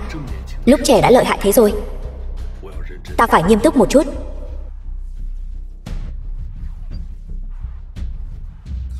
Xem ra Lâm Phong lần này không thể sống sót đi ra rồi. Nếu hắn có thể ra khỏi đây, toàn bộ chữ trên địa bảng này ta sẽ liếm sạch. Này, đây là người nói đấy nhé. Là ta nói thì sao nào?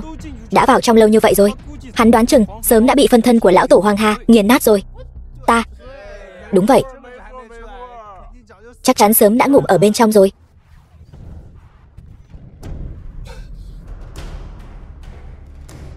Tuy thực lực của ta không thua kém Hoàng Hà, nhưng ông ấy dù sao cũng là một phân thân, căn bản không có giới hạn thể lực. Cứ tiêu hao thế này, ta sớm muộn gì cũng vì thể lực không đủ mà bại trận. Không ngờ Lâm Phong lại đánh ngang tài ngang sức với phân thân của ông. Tiếp theo, e rằng Lâm Phong cũng chỉ đi đến đây thôi. Phân thân được ảo cảnh các cung cấp linh lực không ngừng, Lâm Phong sẽ vì thể lực không đủ mà bại trận. Tại hạ Lâm Phong, xin chỉ giáo. Tại hạ Hoàng Hà, xin chỉ giáo. Thì ra nghe được khẩu lệnh này sẽ khởi động lại ảo cảnh các. Đây là lỗ hổng của ảo cảnh các. Tại hạ Lâm Phong, xin chỉ giáo. Tại hạ Hoàng Hà, xin chỉ giáo. Tại hạ Lâm Phong, xin chỉ giáo. Tại hạ Hoàng Hà, xin chỉ giáo. Tại hạ Lâm Phong, xin chỉ giáo. Tại hạ Hoàng Hà, xin chỉ giáo. Tại hạ Lâm Phong, xin chỉ giáo. Tại hạ Hoàng Hà, xin chỉ giáo.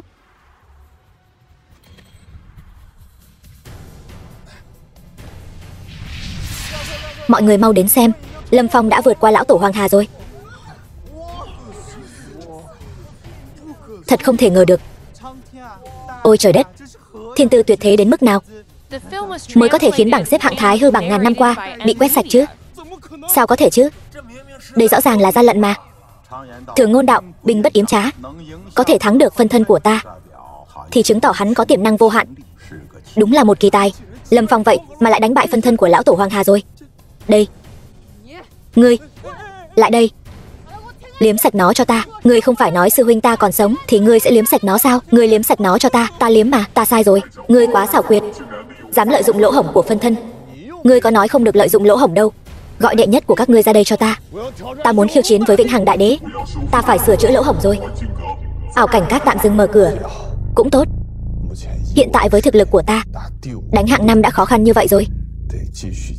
Phải tiếp tục tích lũy điểm đốn ngộ, nâng cao tu vi, sớm ngày đánh bại những thượng cổ đại năng này. Sư huynh, Lâm Phong, đệ thật sự quá lợi hại. 100 năm qua, đệ là đệ tử đầu tiên có thể lọt vào hạng 5 địa bảng. Thiên phú của đệ đủ để sánh ngang với thượng cổ đại năng rồi. Sư huynh thật sự quá lợi hại. Chỉ là may mắn thôi. Vậy chúng ta về thôi. Được.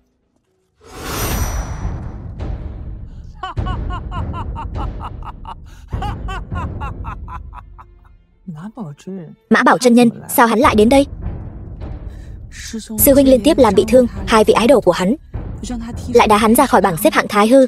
Lần này e rằng là tính cả nợ cũ lẫn thù mới rồi. Ta cũng không biết phải làm sao. Ngọn gió nào đã đưa ngài đến đây vậy? Lâm Phong, ngươi đã đánh bị thương ái đồ của ta, phá hủy Mã Bảo Phong của ta. Ngươi tưởng chuyện này cứ thế cho qua sao? Nếu là tính cách của ta trước đây, ta đã sớm lấy mạng ngươi rồi. Nhưng nếu ngươi trở thành đệ tử của ta, giúp ta xây dựng lại Mã Bảo Phong, chuyện quá khứ sao, ta sẽ không truy cứu nữa. Ta đây là đang cho ngươi cơ hội đấy. Đừng không biết tốt xấu. Không nhầm đấy chứ. Mã Bảo chân nhân muốn nhận Lâm Phong làm đồ đệ, chỉ dựa vào hắn còn không bằng sư huynh ta làm sư phụ của hắn nữa. Xin lỗi, ta đã có sư tôn rồi. Ôn Nan cái tên phế vật đó, dựa vào cái gì mà làm sư phụ của ngươi chứ? Ngươi bây giờ nếu bá nhập môn hạ của ta, ta sẽ giao toàn bộ công pháp vô thượng mà ta đã học cả đời, Thiểm Điện Ngũ Liên Tiên cho ngươi. Thiểm Điện Ngũ Liên Tiên của ngài, tiểu nhân không có phúc nhận. Tên này thật cứng đầu, là loại ta thích. Ngươi có dám đánh cược một trận với lão phu không? Đánh cược gì? Chỉ cần ngươi có thể đỡ được 2 chiêu của ta, từ nay về sau ta tuyệt đối không tìm ngươi gây sự.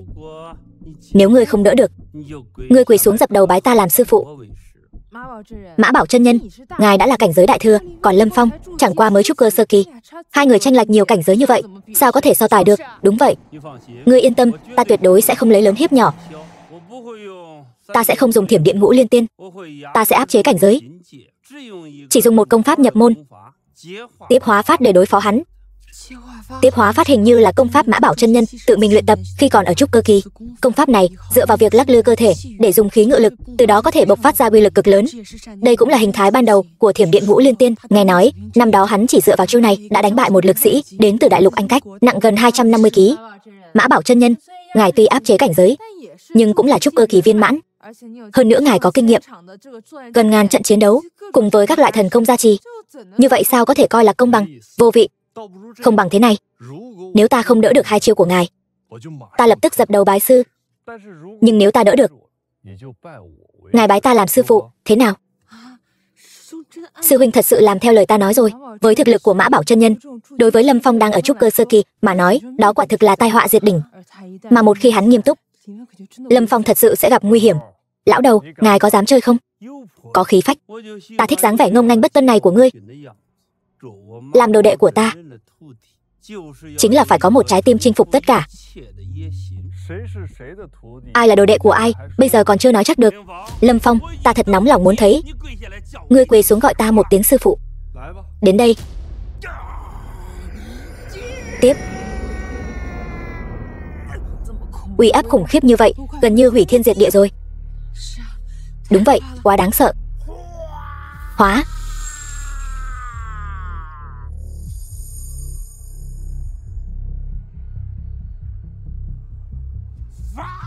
Phát. Đầu chuyển Kim Trung Quyết.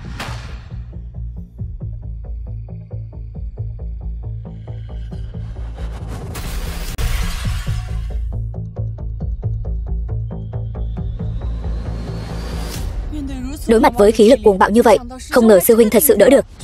Cho dù là tiên thể kim đan kỳ, e rằng cũng sẽ hóa thành cho bụi. Tiếp Hóa Phát của ta đã phá giải đầu chuyển Kim Trung Quyết của ngươi rồi. Trong vòng 3 ngày, ngươi chắc chắn không thể dùng lần thứ 2. Đừng trách ta không nói với ngươi nhé. Nếu ngươi dám dùng lần thứ 2 để đỡ đòn thứ 2 của ta, ngươi chắc chắn sẽ mất mạng. Ngươi trẻ tuổi, ta khuyên ngươi nên tự lo cho bản thân, đừng chống cự vô ích. Không ngờ trước công pháp phòng ngự thiên giai, Mã Bảo chân nhân lại dễ dàng như chọc thủng cửa sổ giấy. Mã Bảo chân nhân dù sao cũng là cảnh giới đại thừa, căn cơ vô cùng hùng hậu.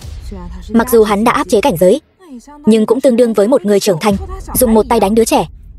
Không biết sư huynh có đỡ được đòn thứ 2 này không? Sư huynh cẩn thận. Người bây giờ ngoan ngoãn quỳ xuống dập đầu với ta 3 cái, gọi ta một tiếng sư phụ. Ta có thể không ra đòn thứ 2, tránh cho người mất mạng vô ích. Công pháp phòng ngự của ta bị khắc chế, nếu không muốn ngồi chờ mất mạng, xem ra chỉ có thể mạo hiểm thử một lần. Khoảng cách giữa ngươi và ta, đó là một trời một vực. Ngươi có không phục đến mấy, thì đây cũng là sự thật thôi. Ít nói nhảm đi, đến đây. Đây là ngươi ép ta đấy nhé. Tiếp. Hóa. Đòn tấn công lần này của Mã Bảo chân nhân còn mãnh liệt hơn lần trước. Niết bàn chi cảnh, chứng thông vạn pháp, vô tướng trụ chúng sinh, tịch diệt độ chân linh. Phát. Tiếp. Hóa. Hút. Ôi trời, cái này, chuyện gì thế này? Lâm Phong làm được rồi. Đệ ấy đã đỡ thành công đòn thứ hai. Không ngờ sư huynh trong nháy mắt đã học được tiếp hóa phát của Mã Bảo chân nhân, hóa giải đòn tấn công của ông ấy. Thông qua tiếp hóa phát. Không thể nào. Tiếp hóa phát của ta rõ ràng là cảnh giới đại thừa. Ta khổ luyện mấy trăm năm. Con kiến hôi nhà ngươi, tiếp xúc thời gian ngắn như vậy đã học được. Ngươi lại yêu nghiệt gì vậy? Ta chính là Lâm Phong, người sau này sẽ quét sạch chư thiên vạn giới, chém sạch mọi bóng tối và bất công.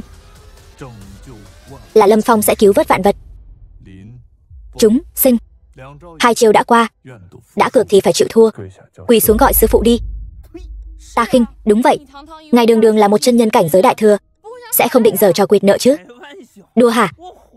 Ta sống hơn ngàn năm rồi. Ta mà gọi thằng nhóc danh này là sư tôn, ta thà đến hố xí ăn phân, chứ cũng không gọi. Ôi trời, thằng nhóc tạp nham nhà ngươi, hôm nay ta nhất định phải vặn đầu ngươi xuống, làm bô đi tiểu mới được. Thiểm điện ngũ liên tiên.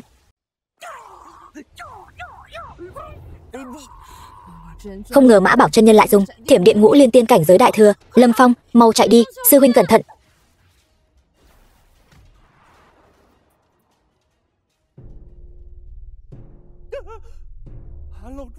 Lão tổ, là lão tổ Hoàng Hà.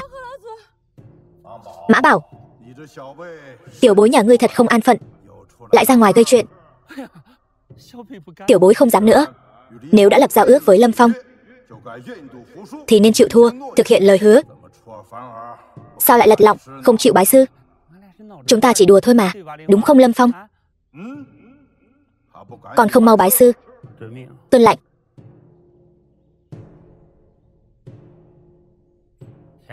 Thiên tôn tại thượng, xin nhận một lạy của Mã Bảo chân nhân.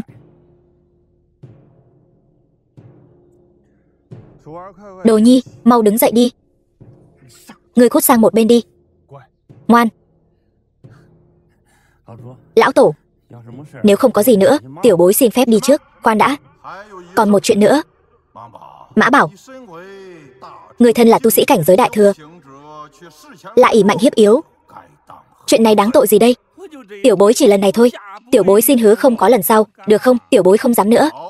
Được. Vậy phạt ngươi quét dọn tất cả nhà xí trong Thái Hư Thánh Cảnh, thời hạn 10 năm. Cái gì? Lại bắt ta đi quét nhà xí nữa sao? Không hài lòng sao? Vậy thì 20 năm. Hài lòng. Ôi trời, hình phạt của lão tổ thật hứng thú quá. Tiểu bối thích sạch sẽ nhất mà. Ta thấy Mã Bảo chân nhân này, sau này e rằng phải xây Mã Bảo Phong ở nhà xí mất thôi. Lâm Phong, đi cùng ta đến động phủ tu hành đi.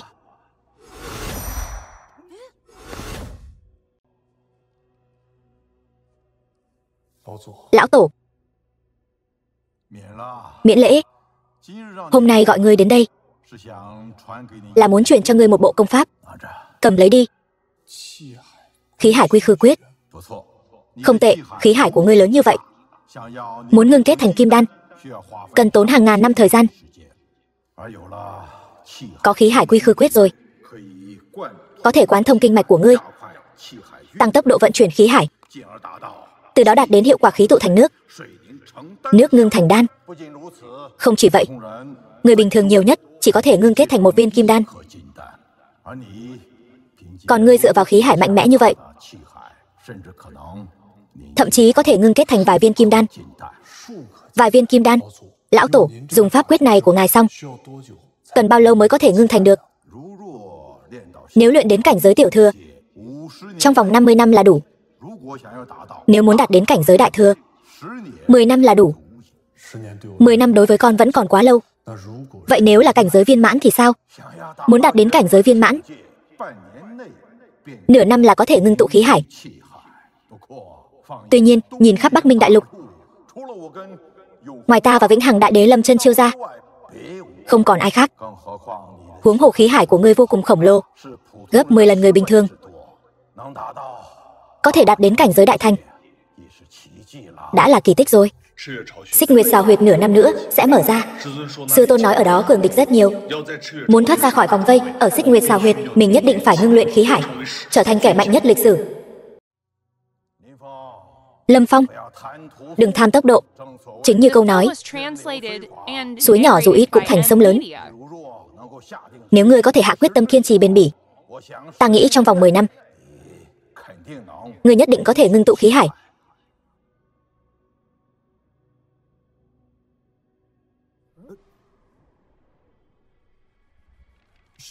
Là cảnh giới đại thành. Thoáng cái đã tu thành rồi. Thằng nhóc này rốt cuộc làm cách nào vậy? Năm đó ta phải tốn mấy chục năm mới miễn cưỡng tu thành.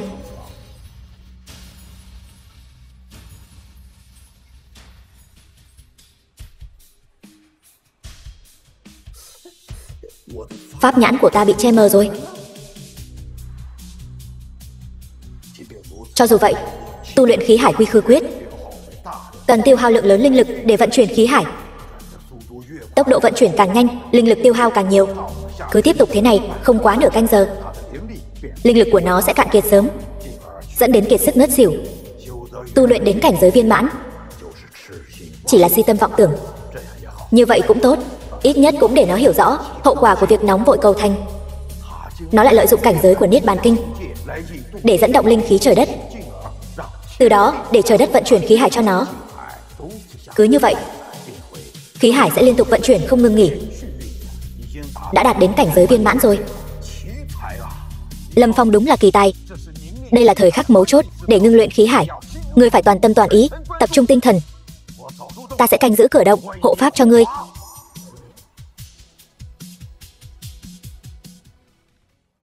Sau nửa năm bế quan, cuối cùng cũng có thể trở về rồi. Giờ đây, ta đã đạt đến cảnh giới trúc cơ trung kỳ rồi. Căn cơ cũng càng thêm vững chắc hùng hậu. Nhưng mà vì để lĩnh ngộ khí hải quy khư quyết, ta đã tiêu hao gần hết tất cả điểm đốn ngộ. Phải nhanh chóng thu hoạch chút cảm xúc chấn kinh mới được.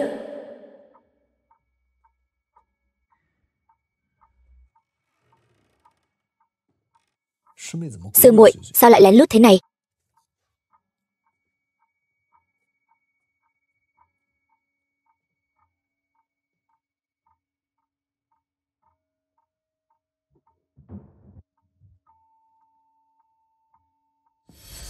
Thiên Địa Huyền Tông, Thái Hư Lôi Âm, Diệu Nhạc Chi Môn ta giết tịch diệt. Sư muội, rốt cuộc đang làm gì vậy?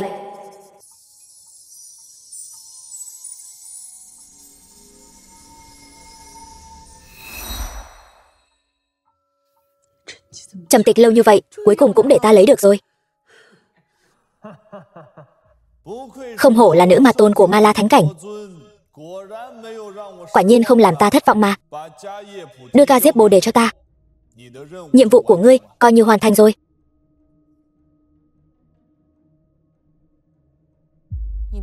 Ngươi đã hứa với ta, ta giúp ngươi lấy được ca diếp bồ đề, ngươi sẽ trả lại tu vi đã lấy từ trên người ta cho ta.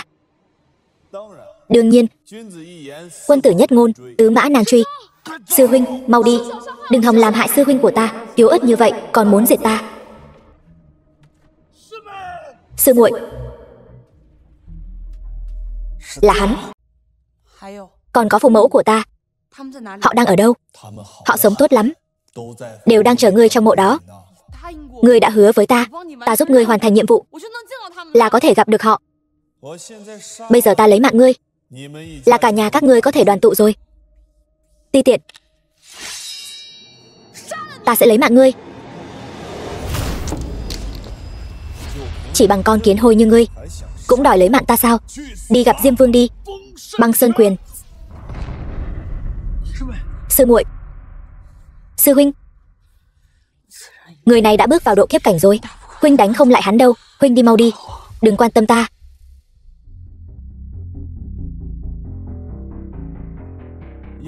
Lại thêm một tiểu quỷ chán sống nữa. Nhưng ta không có tâm trạng xử ngươi.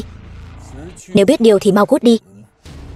Chỉ cần có Lâm Phong ta ở đây, không ai có thể làm hại sư muội của ta. Khẩu khí thật không nhỏ. Chẳng qua chỉ là một tiểu quỷ trúc cơ kỳ. Ngươi đối với ta mà nói chỉ là một hạt bụi nhỏ bé. Ta đã bước vào độ kiếp cảnh, ngươi nghĩ ta sẽ so tài với một hạt bụi sao? Ta mặc kệ ngươi là kiếp gì.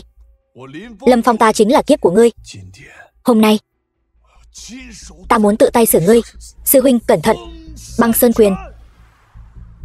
Diệt Thiên Trưởng. Ta sống tạm bợ tu luyện Niết Bàn Chân Kinh, chính là chờ đợi ngày hôm nay có thể báo thù rửa hận. Diệt tử Kim Phong ta, đồ sát sư môn của ta. Cho dù ngươi có tàn sát ngàn lần trăm lần, ta cũng không hả giận. Diệt. Sư huynh cẩn thận. Thằng nhãi này cũng thú vị đấy. Một chút cơ trung kỳ nhỏ nhoi mà lại có thể bộc phát ra thực lực phi phàm đến vậy. Thật không thể tin được. Sau này còn gặp lại. Hy vọng ngươi có thể trở nên mạnh hơn. The film was translated and narrated by M Media. Sư muội.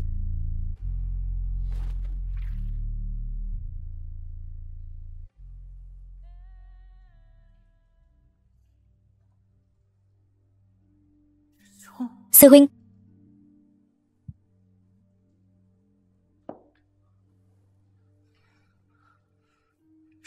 Lâm sư huynh. Xin lỗi. Sư muội cứ yên tâm. Chuyện ca giết bồ đề bị đánh cắp, ta sẽ không tiết lộ ra ngoài đâu. Thật ra, ta là nữ ma tôn của Ma La Thánh Cảnh. Hắc y nhân kia đã tiêu diệt tập nhân của ta, còn hút đi toàn bộ tu vi của ta. Trải qua muôn vàn khó khăn, ta mới trốn được đến Thái Hư Thánh Cảnh. Không ngờ vẫn bị hắn phát hiện. Hắn dùng cha mẹ ta để uy hiếp, bắt ta đánh cắp ca giết bồ đề của Thái Hư Thánh Cảnh. Ta thật sự không còn cách nào khác, nên mới phải làm vậy. Nỗi đau mất đi người thân, ta hiểu rõ. Nếu đổi lại là ta cũng sẽ làm như vậy thôi. Sư huynh, thần bí nhân kia định thu thập kim thân bồ đề của tứ đại thánh cảnh, sau đó đến Xích Nguyệt Xào Huyệt, đoạt lấy Xích Long Kim Châu, rồi thông qua 5 món pháp bảo này, cuối cùng luyện hóa thành Xích Nguyệt Thần Binh. Một khi Xích Nguyệt Thần Binh luyện thành, hắn sẽ dùng thần lực đó xé rách Xích Nguyệt Xào Huyệt. Xích Nguyệt Xào Huyệt chính là nóc nhà của Bắc Minh Đại Lục. Một khi sụp đổ, tứ đại thánh cảnh sẽ phải đối mặt với tai họa diệt vong. Xem ra cái Xích Nguyệt Xào Huyệt này, ta nhất định phải đi rồi. Sư tôn, người tìm con có chuyện gì? Đồ nhi, trước khi đến Xích Nguyệt Xào Huyệt, vi sư truyền cho con một quyển công pháp thiên giai, tuấn tức di động. Đa tạ sư tôn. Quyền pháp của con tuy rất mạnh mẽ, nhưng tốc độ lại quá chậm. Sau khi con học được thân pháp này, sẽ không còn sơ hở nữa.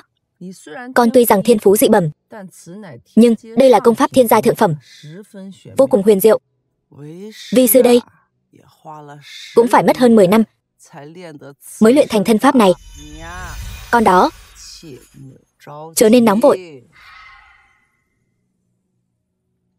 Sư tôn, con đã học được thuấn tức di động rồi. Sư tôn, người làm sao vậy? Không sao, chỉ là hơi khó chịu thôi. Ngày mai, vi sư sẽ không tiễn con đâu. Ta đi trước đây.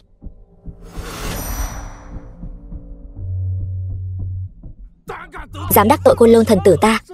Thần tôn, dù có 10 cái đầu cũng không đủ dùng. Thần tôn, con sai rồi, người chán sống rồi phải không? Thần tôn, con sai rồi.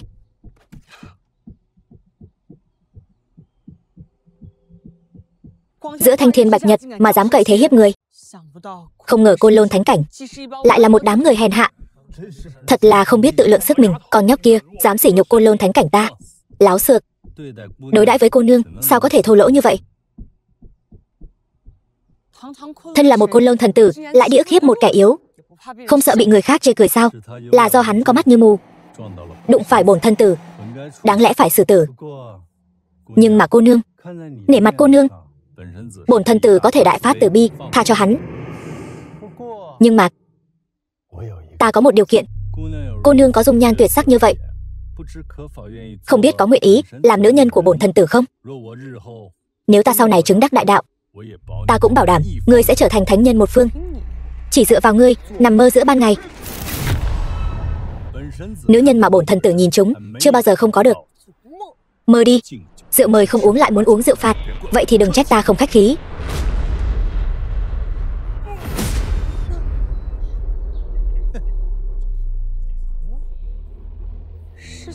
Sư huynh.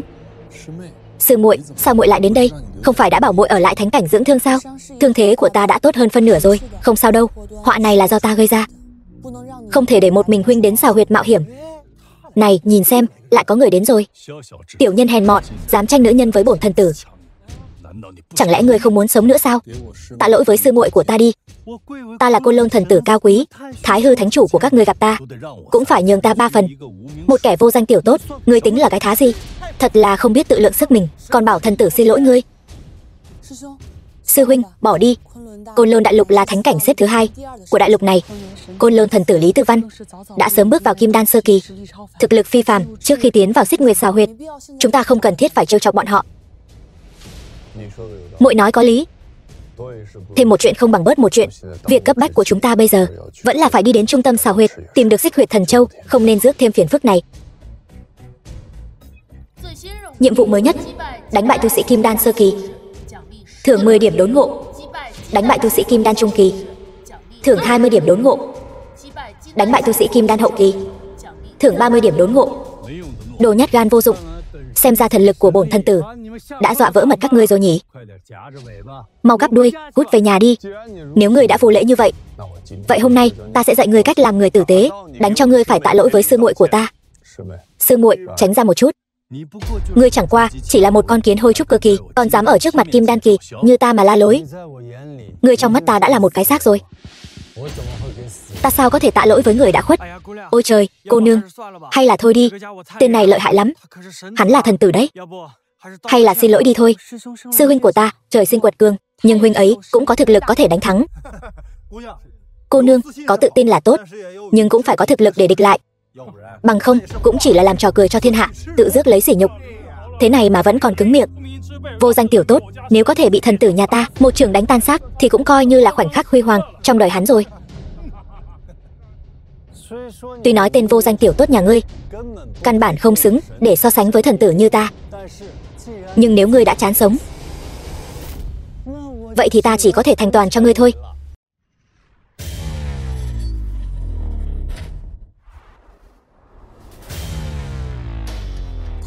Hắn đang làm gì vậy? Cô nương không biết đó, đây là động tác khiêu khích của Côn Quyền, Hóa Côn Thủ.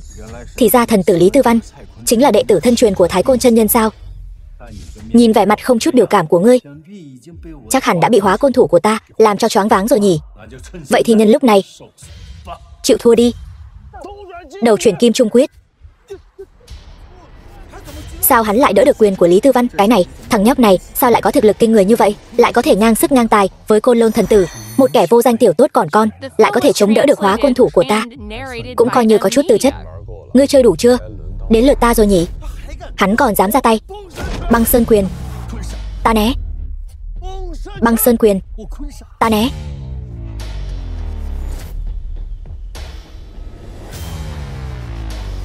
Lực quyền thật đáng sợ.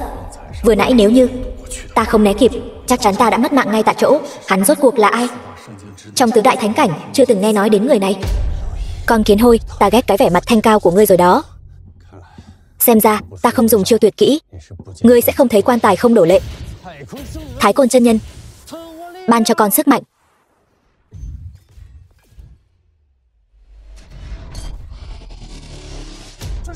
Đây là Thiết Sơn Kháo, uy năng thật mạnh.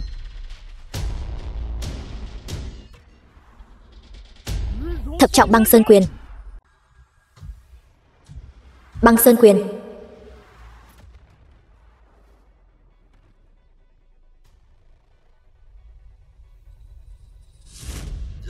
Ôi trời, Côn Lôn thần tử kim đan kỳ lại bị một kẻ vô danh trúc cơ kỳ đánh bại.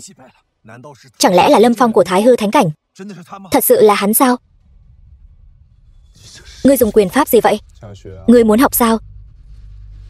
Ta dạy cho ngươi nhé. Ta thua rồi. Ta không còn mặt mũi nào đến Xích Nguyệt Xào Huyệt nữa. Đi.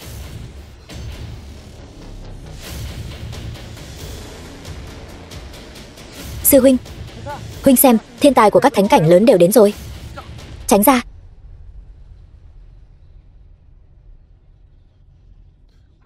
Côn Lôn thánh cảnh thật đáng xấu hổ.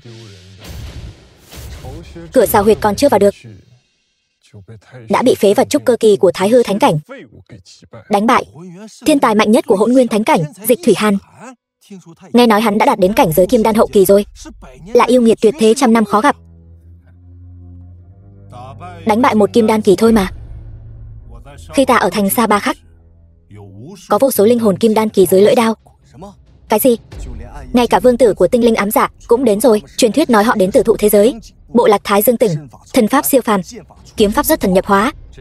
Cuộc thi xích nguyệt xảo huyệt lần này thật sự là một sự kiện chưa từng có. Chúng ta có thể chứng kiến thịnh thế huy hoàng như vậy là bi ai, nhưng cũng là may mắn. Lâm Phong, đừng tưởng ngươi đánh bại Côn Lôn thần tử là có thể dùng cách tương tự đánh bại chúng ta. Kiến hôi vẫn mãi là kiến hôi thôi. Ngươi nhất định sẽ bị ta dẫm nát dưới chân. Ngươi nói những lời như vậy có rất nhiều. Muốn đánh bại Lâm Phong ta lúc nào cũng sẵn sàng. Nói thật, đã mấy chục năm trôi qua rồi, Thái Hư Thánh Cảnh còn chưa dám đến tham gia xích nguyệt xảo huyệt. Lần này sao lại có bản lĩnh ra rồi, lại bắt đầu phái những đệ tử phế vật này đến để tặng phúc lợi cho chúng ta. Chẳng lẽ Thái Hư Thánh Cảnh muốn chuyển mình sao? Chuyển mình sao? Chỉ dựa vào cái tên phế vật vẫn luôn dừng lại ở trúc cơ trung kỳ. Lâm Phong này sao? Mặc dù đệ tử hỗn nguyên của ta lần trước trong cuộc tỉ thí đã thua hắn, nhưng đó cũng chỉ là do sơ suất. Lần này hỗn nguyên thánh cảnh của ta đã dốc hết sức, phải ra đệ tử mạnh nhất trong lịch sử. Dịch Thủy Hàn cùng với Trương Đình, Bao Nhã Chân, ai cũng là kim đan sơ kỳ. Cho dù là 30 tên Lâm Phong, chúng ta cũng sẽ nghiền nát hắn đến mức không còn một hạt cho nào. Tôn trưởng lão, mặc dù nói thằng nhóc Lâm Phong này không đáng nhắc tới, nhưng ái tử Đồng Quan Kiệt của ta, nhân lúc nó lịch luyện, vẫn là để lại cơ hội xử hắn cho chúng ta đi. Được, vậy ta sẽ bảo đệ tử của ta giữ lại nửa hơi thở cho nó, rồi sau đó để hoàng tử nhà ngươi tự tay xử lý. Nhất ngôn cửu đỉnh.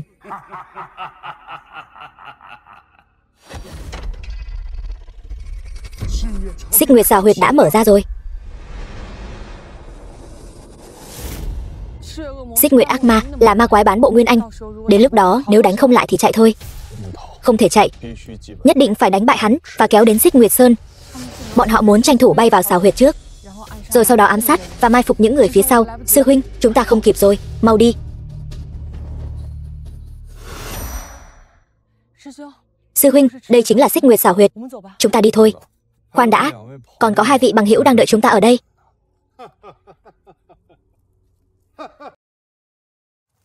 Không ngờ ngươi còn có thể phát hiện ra khí tức sau khi chúng ta ẩn mình, nhưng vô ích thôi. Lâm Phong, hôm nay chính là ngày tàn của ngươi. Sư huynh, phải làm sao đây? Thương thế của muội vừa mới hồi phục, không thích hợp giao chiến, giao cho ta đi. Lâm Phong, lần tỷ võ trước là do chúng ta quá khinh địch, để phàm thai như ngươi chiếm tiện nghi. Lần này hỗn nguyên thánh cảnh của chúng ta nhất định phải tru sát tên bại hoại nhà ngươi. Cùng lên đi, quá cuồng vọng rồi. Ta thấy ngươi là không thấy quan tài không đổ lệ. Để xử ngươi, ta và sư muội Bao Nhã Chân không những mượn sức mạnh của thánh chủ bế quan tu luyện công pháp địa giai thượng phẩm Càn Khôn Đao Pháp, mà còn cùng nhau bước vào kim đan sơ kỳ. Ngươi chỉ là một trúc cơ trung kỳ bé nhỏ, chỉ chờ bị chúng ta xử trong nháy mắt thôi. Chúng ta còn phải cướp Xích Long Kim Châu. Đừng nói nhảm với hắn nữa, trực tiếp xuất chiêu tuyệt kỹ đi. Chư Thiên Đại Đạo. Đao pháp thật bá đạo, một âm một dương, 2 luồng đao phong tương phụ tương thành, tạo thành khí lực mạnh mẽ. Không biết sư huynh có né được không? Lưỡng nghi càn khôn. Càn Khôn Đao Pháp quả nhiên danh bất hư truyền, uy năng bùng nổ như vậy, cho dù là kim đan trung kỳ cũng khó lòng chống đỡ. Ta thấy Lâm Phong này nhất định sẽ bị băm thành thịt vụn. Tiểu tặc Lâm Phong, cảm nhận được sự sợ hãi khi 2 kim đan kỳ liên thủ chưa? Hỗn nguyên thánh cảnh của ta không tiếc tế ra linh khí tinh hoa cất giữ ngàn năm để tôi luyện thân thể cho Trương Đình và Bao Nhã Chân, giúp bọn chúng hoàn thành đột phá cảnh giới. Giờ đây Càn Khôn Đao Pháp của bọn chúng đã đạt đến cảnh giới viên mãn, nhất định sẽ xé xác ngươi thành 5 mảnh. Sư muội, song đao hợp nhất. Chiêu mạnh nhất của Càn Khôn Đao Pháp, song đao hợp nhất. Không ngờ chiêu này ngươi cũng truyền thụ cho bọn họ rồi.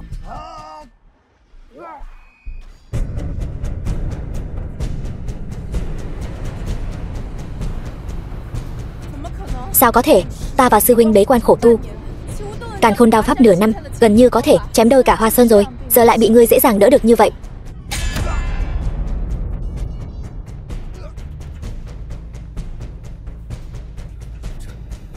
Cái này sao có thể? Càn Khôn Đao Pháp của Trương Đình và Bao Nhã Chân là công pháp bí truyền của thánh chủ, cho dù là tu sĩ kim đan trung kỳ cũng sẽ bị tru sát tại chỗ. Hắn chỉ là một tên trúc cơ kỳ thì làm sao làm được? Chuyện này đúng là vô lý mà. Đao pháp bá đạo như vậy, hắn lại có thể dễ dàng phá giải. Sư huynh quả nhiên lợi hại. Đao của ta sao lại gãy nữa rồi? Lâm Phong, người rốt cuộc là quái vật gì vậy? Chúng ta đều đã tu luyện đến kim đan sơ kỳ rồi, sao vẫn không địch lại một tên trúc cơ trung kỳ như ngươi chứ? Ta không phục. Ta không phục. Đồ phế vật.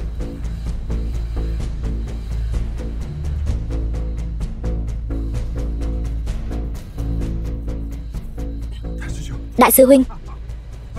Đồ cặn bãi, ngươi thảm rồi. Đại sư huynh Dịch Thủy Hàn của ta chính là đệ tử mạnh nhất của Hỗn Nguyên Thánh Cảnh, thiên giai kiếm pháp nhất kiếm phi tiên của huynh ấy, xưa nay diệt người vô hình, thấy máu là ngủm ngay.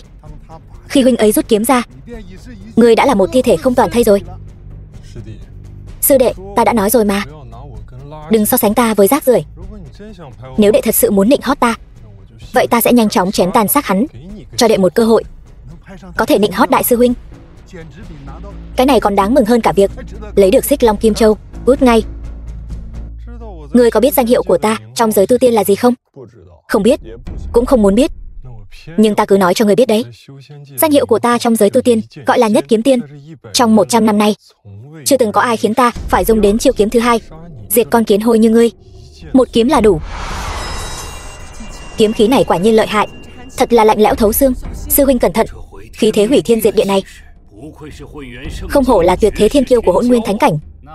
Cái đó còn phải nói sao? Dịch Thủy Hàn chính là kỳ tài vạn năm khó gặp của Hỗn Nguyên Thánh Cảnh ta, vừa nhập môn chưa đầy 1 năm đã có thể vượt cấp chiến thắng trúc cơ hậu kỳ thiên phú tuyệt đỉnh. Nếu không phải vì muốn tiến vào Xích Nguyệt Xảo Huyệt mà áp chế cảnh giới, với căn cơ hùng hậu như Dịch Thủy Hàn, nó lẽ ra đã sớm bước vào Nguyên Anh kỳ rồi. Một tên trúc cơ kỳ nhỏ bé, trong 100 năm qua chưa từng có ai né được nhất kiếm phi tiên của ta. Đầu chuyển kim trung quyết.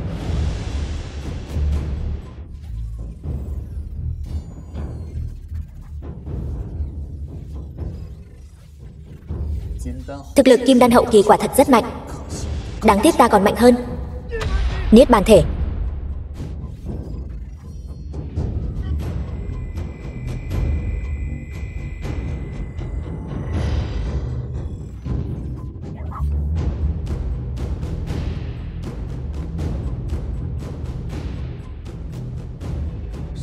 Cái gì? Chuyện này, người tại sao lại không bị đâm trúng? Một tên trúc cơ kỳ nhỏ bé sao có thể bộc phát ra sức mạnh ngang với sức mạnh kim đan hậu kỳ của ta? Người rốt cuộc là yêu nghiệt gì vậy? Có phải ta bị ảo giác rồi không? Đại sư huynh, không phải ảo giác, ta nhìn rất rõ, hắn quả thực chỉ dùng một chiêu đã phá giải nhất kiếm phi tiên của huynh. Đệ không nói, không ai coi đệ là câm đâu. Nhất kiếm tiên, ngươi chỉ có chút thực lực này thôi sao? Xem ra là ta đã đánh giá thấp ngươi rồi. Tiếp theo, ta sẽ dùng toàn lực thi triển kiếm thứ hai, khiến ngươi tan thành cho bụi. Kiếm vừa rồi, cho dù là tu sĩ kim đan cùng cảnh giới cũng khó mà chống lại, vậy mà hắn chỉ mới dùng có 5 phần công lực. Xem ra thực lực của Dịch Thủy Hàn thật sự là cao thâm khó lường. Chẳng lẽ sư huynh muốn thi triển thiên ngoại phi tiên rồi sao? Thiên ngoại phi tiên, không sai. Thiên ngoại phi tiên là công pháp thiên giai thượng phẩm do một kiếm thánh thần bí tên là Trần Phấn Phát sáng tạo ra. Công pháp này là đem nhục thân và toàn bộ linh lực nén ép đến cực hạn, tu vi toàn thân nén ép ra một thanh phi kiếm, ngự trên đầu ngón tay, phi kiếm lơ lửng không rơi, như tia sáng kinh người xẹt qua, như cầu vồng vắt ngang trời. Khi xuất kiếm, còn có thể dùng ngón tay tùy ý khống chế, từ đó đạt đến cảnh giới siêu phàm. Kiếm tức là ta, ta tức là kiếm. Đại sư huynh, đây chính là nén ép tu vi đến cực hạn sao? Đúng vậy, chúng ta sắp trở thành người đầu tiên trong lịch sử chứng kiến công pháp này rồi.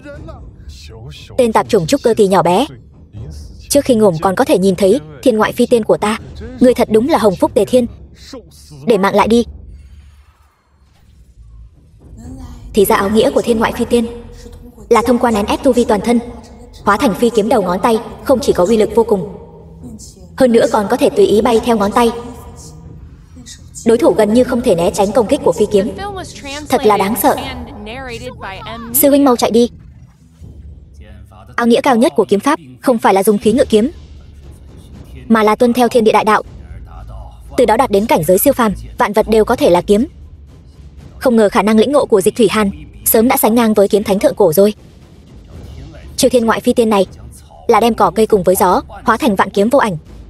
Lâm Phong, cho dù ngươi có bản lĩnh thông thiên, cũng nhất định sẽ bị thiên đao vạn quả.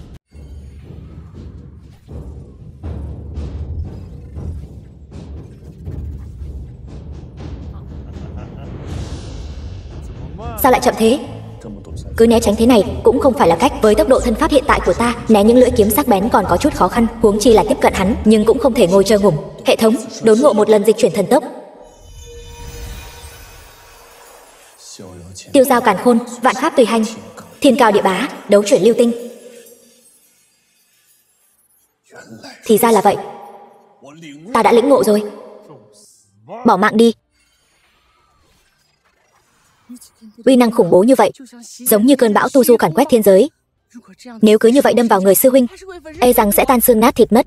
Kiếm của ngươi chậm quá. Vậy thì ta sẽ khiến nó nhanh hơn một chút.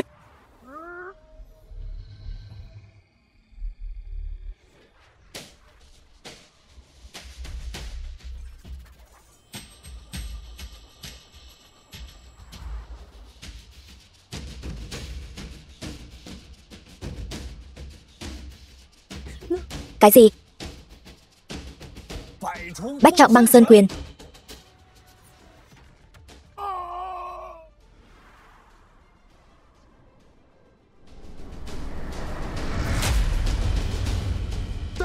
Đại sư huynh, đại sư huynh ơi.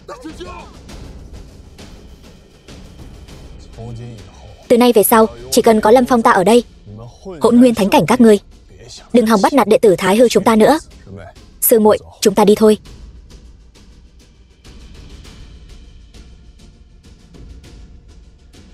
Lâm Phong, người rốt cuộc là yêu nghiệt gì vậy? Chỉ là trúc cơ trung kỳ, sao lại có bản lĩnh kinh thiên động địa như vậy?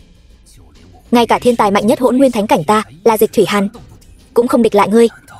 Chẳng lẽ ngươi thật sự là vĩnh hằng đại đế chuyển thế sao?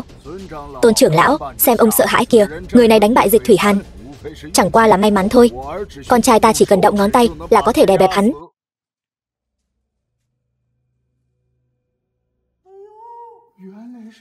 Hóa ra là mấy tiểu quỷ đến nộp mạng. Hôm nay các ngươi đụng phải chúng ta, cũng coi như các ngươi đã mua chỗ ngồi đi Hoàng Tuyền rồi. Các ngươi còn không xứng làm đối thủ của ta. Đồ không biết tự lượng sức.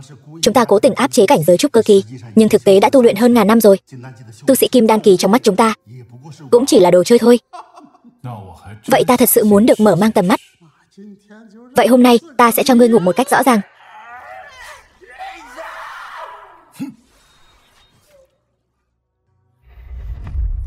Ngươi ngay cả tư cách để ta rút đao cũng không có. Mạnh quá. Các ngươi rốt cuộc là ai? Ta là hậu duệ của thần, nắm giữ chính nghĩa trong thành xa ba khác của Pháp Mã Đại Lục.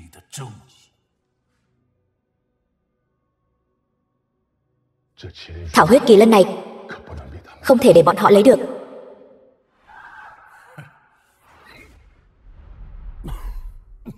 Tên phế vật trúc cơ kỳ nhà ngươi còn dám vọng tưởng tranh đoạt thảo huyết kỳ lân với chúng ta. Cho dù là thảo huyết để tôi luyện thân thể cho ngươi ăn cũng là lãng phí. Ngươi vẫn chỉ là một con kiến hôi. Có bản lĩnh thì để ta vung roi thứ tư đi. Có tin ta đá tan xác ngươi không? Ngay cả một chiêu của ta cũng không đỡ được, còn mạnh miệng. Ta sẽ tiến ngươi lên đường ngay đây. Thái Hư thánh cảnh, sao lại phái người yếu như ngươi đến chứ? Phiền phức, cho dù ngươi có cứu ta, ta cũng sẽ không cảm kích ngươi đâu. Thật là mạnh miệng. Dù ngươi có cảm kích hay không, đối với ta mà nói đều không sao cả. Lâm Phong, ngươi là đồng đội của bọn họ. Ta hỏi hắn người đồng hành ở đâu, bị ta đánh rất lâu cũng không chịu nói. Thật đúng là cứng đầu. Không ngờ Lý Thiên Hành ngươi cũng khá có khí phách đấy chứ. Không phải không nói, ta thật sự không biết mà. Ngươi trong mắt ta cũng giống như hắn, đều chỉ là lũ kiến hôi mà thôi. Ngay cả tư cách để ta rút đao cũng không có. Nhớ kỹ, ta tên Đồng Quan Kiệt, là hậu duệ của thần, nắm giữ chính nghĩa trong thành xa ba khác của Pháp Mã Đại Lục. Mặc dù hoàn toàn không hiểu, nhưng vẫn có chút sức truyền cảm.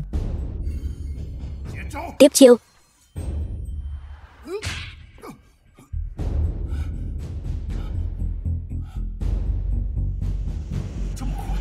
Nhanh vậy sao? Ta phải nghiêm túc rồi. Từ nhỏ ta lớn lên ở thành Sa Ba Khắc, trời sinh thần lực. Mặc dù ta thiên phú dị bẩm, nhưng ta chưa từng lơ là.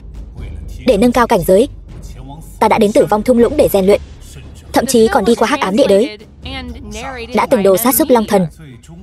Cuối cùng mới tôi luyện ra bộ xương cốt thép này. Sau đó ta được Chiến Thần Điện chọn chúng, từ đó bước vào đỉnh cao cuộc đời. Giờ đây, phụ hoàng ta dốc toàn lực quốc gia để trang bị cho ta đầy đủ những món đồ hàng đầu. Bất luận là thiên phú hay trang bị, ta đều là mạnh nhất. Con trai ta cuối cùng cũng trưởng thành rồi. Con cuối cùng cũng hiểu được khổ tâm của phụ hoàng rồi. Nhất định phải xử Lâm Phong, bảo vệ vinh quang của gia tộc Sa Ba Khắc chúng ta. Ta là con trai của Sa Ba Khắc. Chinh phục Bắc Minh Đại Lục sẽ bắt đầu từ Lâm Phong ngươi. Đây chẳng lẽ là Trung Nguyệt Tỉnh? Sư huynh cẩn thận, ta đã nghe nói về Đồng Quan Kiệt, cùng cấp bậc ở Bắc Minh Đại Lục, căn bản không có ai đánh lại hắn. Đó là danh đao thượng cổ trong truyền thuyết. Nghe nói trong tam giới chỉ có duy nhất một thanh, có thể tru sát bất kỳ tiên thể nào. Khai Thiên Trảm.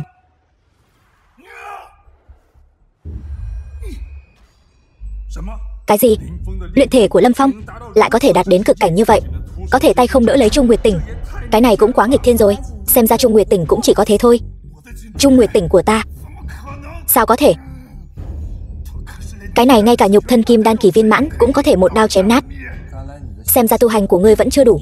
Ngươi quá mức ỷ lại vào trang bị rồi.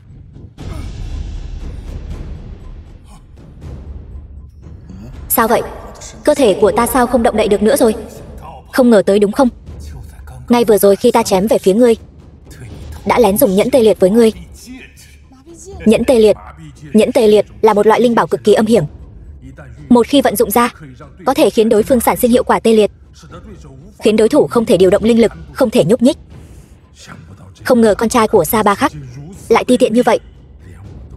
Ngay cả ta cũng tự thấy hổ thẹn. Vậy phải làm sao?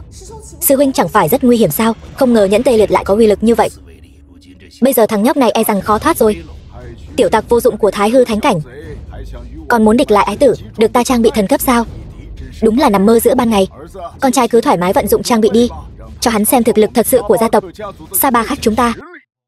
Lâm Phong, ngươi đã trúng nhẫn tê liệt của ta. Trong chốc lát, ngươi sẽ không thể nhúc nhích. Mặc cho ta giày vò. Trước khi ngủ, ta sẽ cho ngươi chứng lực. Uy lực của nhẫn sức mạnh. Cái này lại là gì? Nhẫn sức mạnh là một loại linh thạch tạm thời, có thể tăng cường khí lực. Nghe nói sau khi đeo nó, có thể tăng tốc vận chuyển khí hải, từ đó khiến tất cả linh lực trong cơ thể toàn bộ bộc phát ra. Giá trị khí lực có thể đạt tới gấp mấy chục lần so với bình thường. Nhìn thực lực hiện tại của Đồng Quan Kiệt, trực tiếp san bằng một tòa cung điện cũng không thành vấn đề. Lâm Phong, khi đã có khí hải quy khư quyết, có thể đả thông kinh mạch của ngươi, tăng nhanh tốc độ vận chuyển khí hải. Đả thông kinh mạch. Ta hiểu rồi. Vậy thì thử một chút.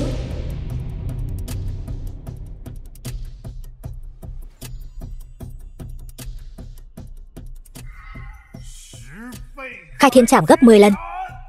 Khí hải quy khư quyết. Sao lại thế này nữa? Ngươi làm sao phá được nhẫn tê liệt của ta? Còn có Trung Nguyệt Tỉnh mà ta đã thêm nhẫn sức mạnh vào. Trang bị của ngươi đã dùng hết. Đến lượt ta rồi. Bách Trọng Băng Sơn Quyền.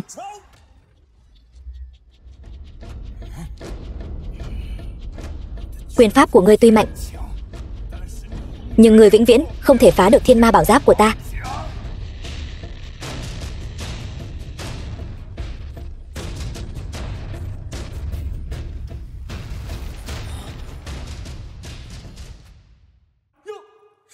Cái gì? Con trai ta trang bị tinh xảo như vậy, lẽ nào lại bị một tên vô danh tiểu tốt đánh bại? Rốt cuộc là cái thứ gì vậy? Lẽ nào lũ bọ Thái Hư đều bật hách rồi sao? Thiên Ma Bảo Giáp mà nguyên anh kỳ như ta cũng không thể phá được. Sao lại không chịu nổi một quyền này của ngươi? Tại sao? Ta đã dốc hết sức rồi, nhưng vẫn không địch lại ngươi. Ngươi làm sao làm được vậy? Dựa vào trang bị và nạp tiền, không thể trở thành cao thủ chân chính. Vậy làm sao mới có thể trở thành cao thủ? Bật hách. Các ngươi có muốn thử không? Không ngờ thực lực của tiểu tử này đã mạnh mẽ đến mức này rồi. Sau trận chiến này, mấy đại thánh cảnh chúng ta nhất định phải liên thủ tru sát tiểu tử này. Ăn thảo huyết kỳ lân, thêm việc ta thúc đẩy kinh mạch cho ngươi, không quá nửa canh giờ, thương thế của ngươi sẽ hồi phục phần lớn. Lâm Phong, trước đây ta đối xử với ngươi như vậy, không ngờ ngươi vẫn lấy đức báo oán. Chuyện cũ rồi, cứ để nó qua đi.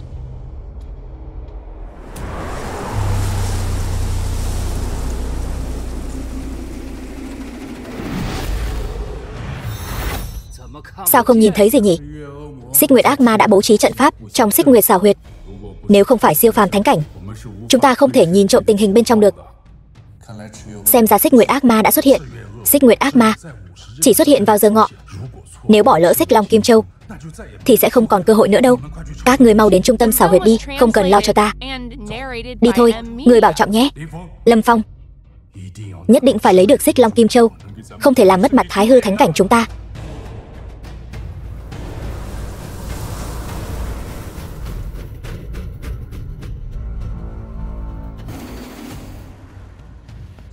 Đó là Xích Nguyệt ác ma. Lại có 2 con cá lọt lưới đến rồi, dụ các ngươi tiến vào Xích Nguyệt xảo huyệt. Quả nhiên là một kế hay.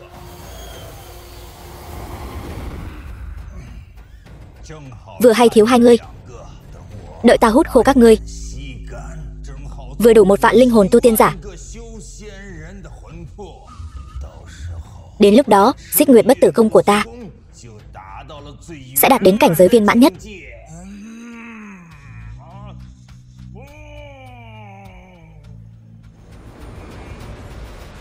Uy áp kim đan kỳ.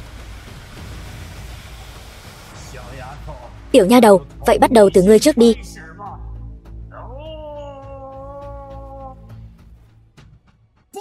Băng Sơn Quyền. Lực quyền mạnh thật. Tiểu quỷ trúc cơ kỳ này, không ngờ thực lực cũng không tệ, nhưng tu vi của ngươi không thể làm tổn thương ta dù chỉ nửa sợi lông. Không ngờ thực lực của Xích Nguyệt ác ma lại khủng khiếp như vậy. Nếu phân chia theo cảnh giới, hắn ít nhất phải đạt đến kim đan kỳ viên mãn rồi, thậm chí là nửa bộ nguyên anh. Xích Nguyệt bất tử công.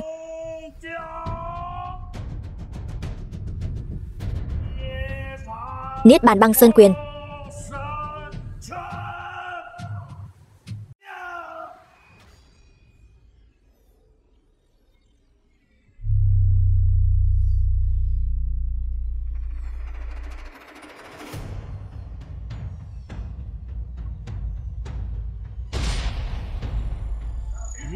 Niết bàn thể.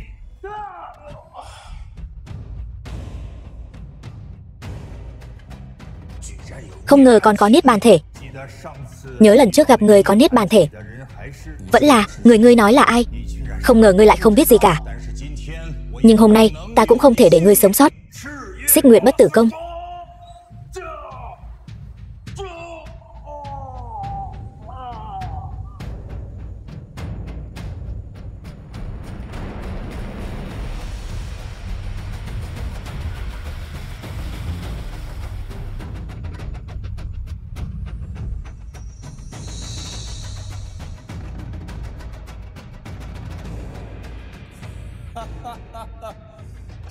Xích Long Kim Châu cuối cùng cũng đến tay rồi.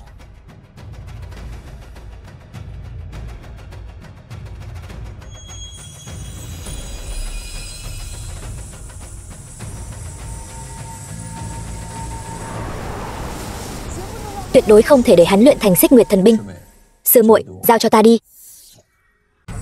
Chiêu thức tương tự không có tác dụng với ta đâu.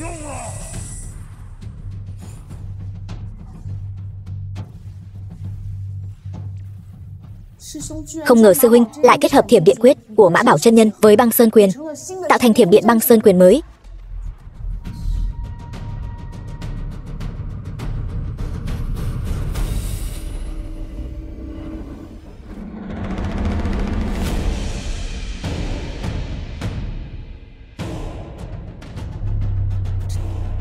Sao lại có 2 sư huynh ở đây? Rốt cuộc là chuyện gì vậy? Như người thấy đó, ngươi chính là ta. Ta ở trong một hư không khác, bị chính nghĩa đánh bại. Mỗi ngày khổ tư minh tưởng, nhưng vẫn không thể đột phá. Cho đến một ngày, ta khi quán tưởng phát hiện ra, thì ra là vì có một luồng thần thức đã lưu lại ở Bắc Minh Đại Lục, mà luồng thần thức này lại hóa thành ngươi, tu tiên ở Tử Kim Phong. Ngươi nói ta chỉ là một luồng thần thức của ngươi. Không sai, vì để chứng đắc đại đạo, Ta vốn định diệt ngươi, chặt đứt thất tình lục dục. Vậy nên ngươi đã diệt cả sư môn của ta. Là sư môn của chúng ta.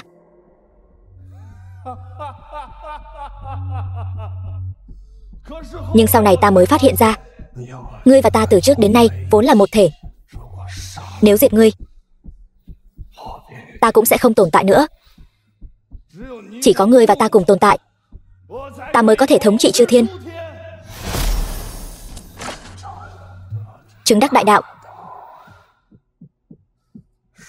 Nếu sát hại vô tội mới có thể thống trị chư thiên, vậy ta thà hy sinh, cũng tuyệt đối không chứng đắc đại đạo. Một luồng thần thức rốt cuộc cũng chỉ là một luồng thần thức, mãi cũng không thể hiểu được chân lý của đại đạo. Thần thức quỷ quái gì chứ? Ta chính là ta, tên ta là Lâm Phong.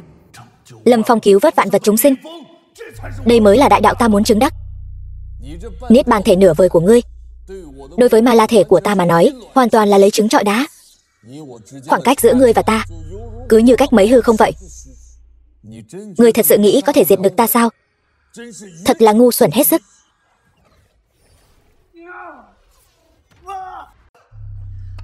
Lâm sư huynh, Xích Nguyệt thần binh cuối cùng cũng luyện thành rồi.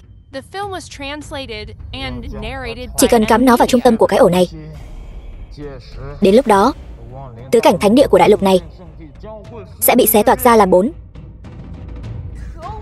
Khốn kiếp. Lũ kiến hôi vẫn chỉ là lũ kiến hôi. Hệ thống sử dụng tất cả điểm đốn ngộ để đốn ngộ Niết Bàn Kinh.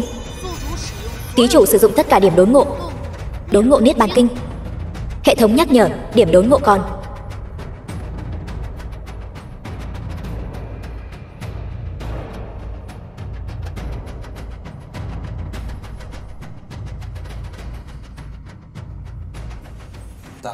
Đại đạo vô cực, thiên diễn càn khôn, thiên địa huyền hoàng, vạn pháp quy nhất. Ta cuối cùng cũng đốn ngộ rồi.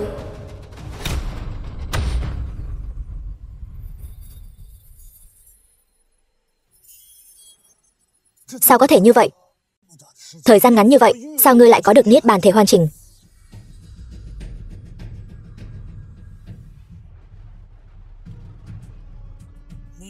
Niết Bàn bách trọng băng sơn quyền.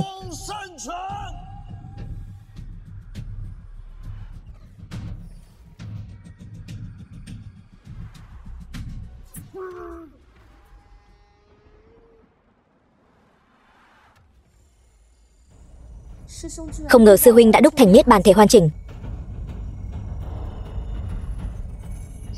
Rốt cuộc trong chuyện này còn có bí mật gì mà ta không biết?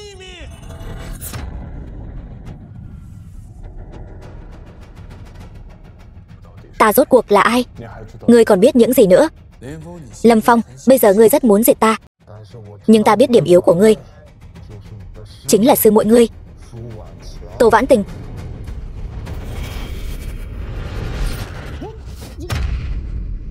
Muội không sao chứ? Điểm yếu của ngươi chính là thứ tình cảm vô nghĩa đó, và cả sư muội của ngươi nữa. Ngươi rốt cuộc là ai? Vì sao lại đuổi cùng diệt tận tử Kim Phong của ta? Độ kiếp cảnh hậu kỳ. Sư huynh, sư muội, muội không phải đối thủ của hắn, mau đi. Vãn Tình ta thề nhất định phải bảo vệ sư huynh. Mau đi, đừng hòng làm hại sư huynh của ta. Sư muội. Lâm Phong, ngươi lẽ nào đã quên, ở kiếp trước, ngươi đã mất mạng khi chắn trước mặt ngươi chính là sư muội này sao?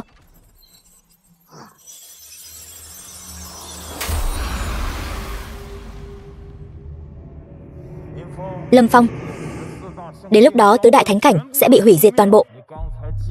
Vừa rồi ngươi đánh bại chỉ là một phân thân của ta mà thôi. Ngươi và ta vốn là một thể, ngươi vẫn sẽ tìm được ta thôi.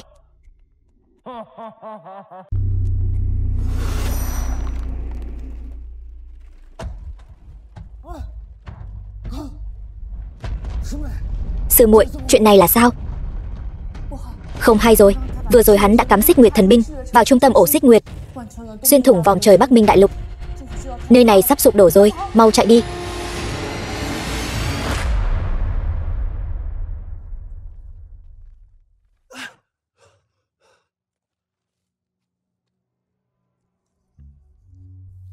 Đây là đâu? Sao ta không cảm nhận được một tia linh khí nào vậy? Hệ thống, rốt cuộc đây là đâu? Ký chủ đã được truyền tống đến đại lục mới. Đại lục mới? Vậy bây giờ ta phải làm sao? Ta chỉ có thể giúp ngài đốn ngộ, còn lại ký chủ phải tự mình khám phá. Này,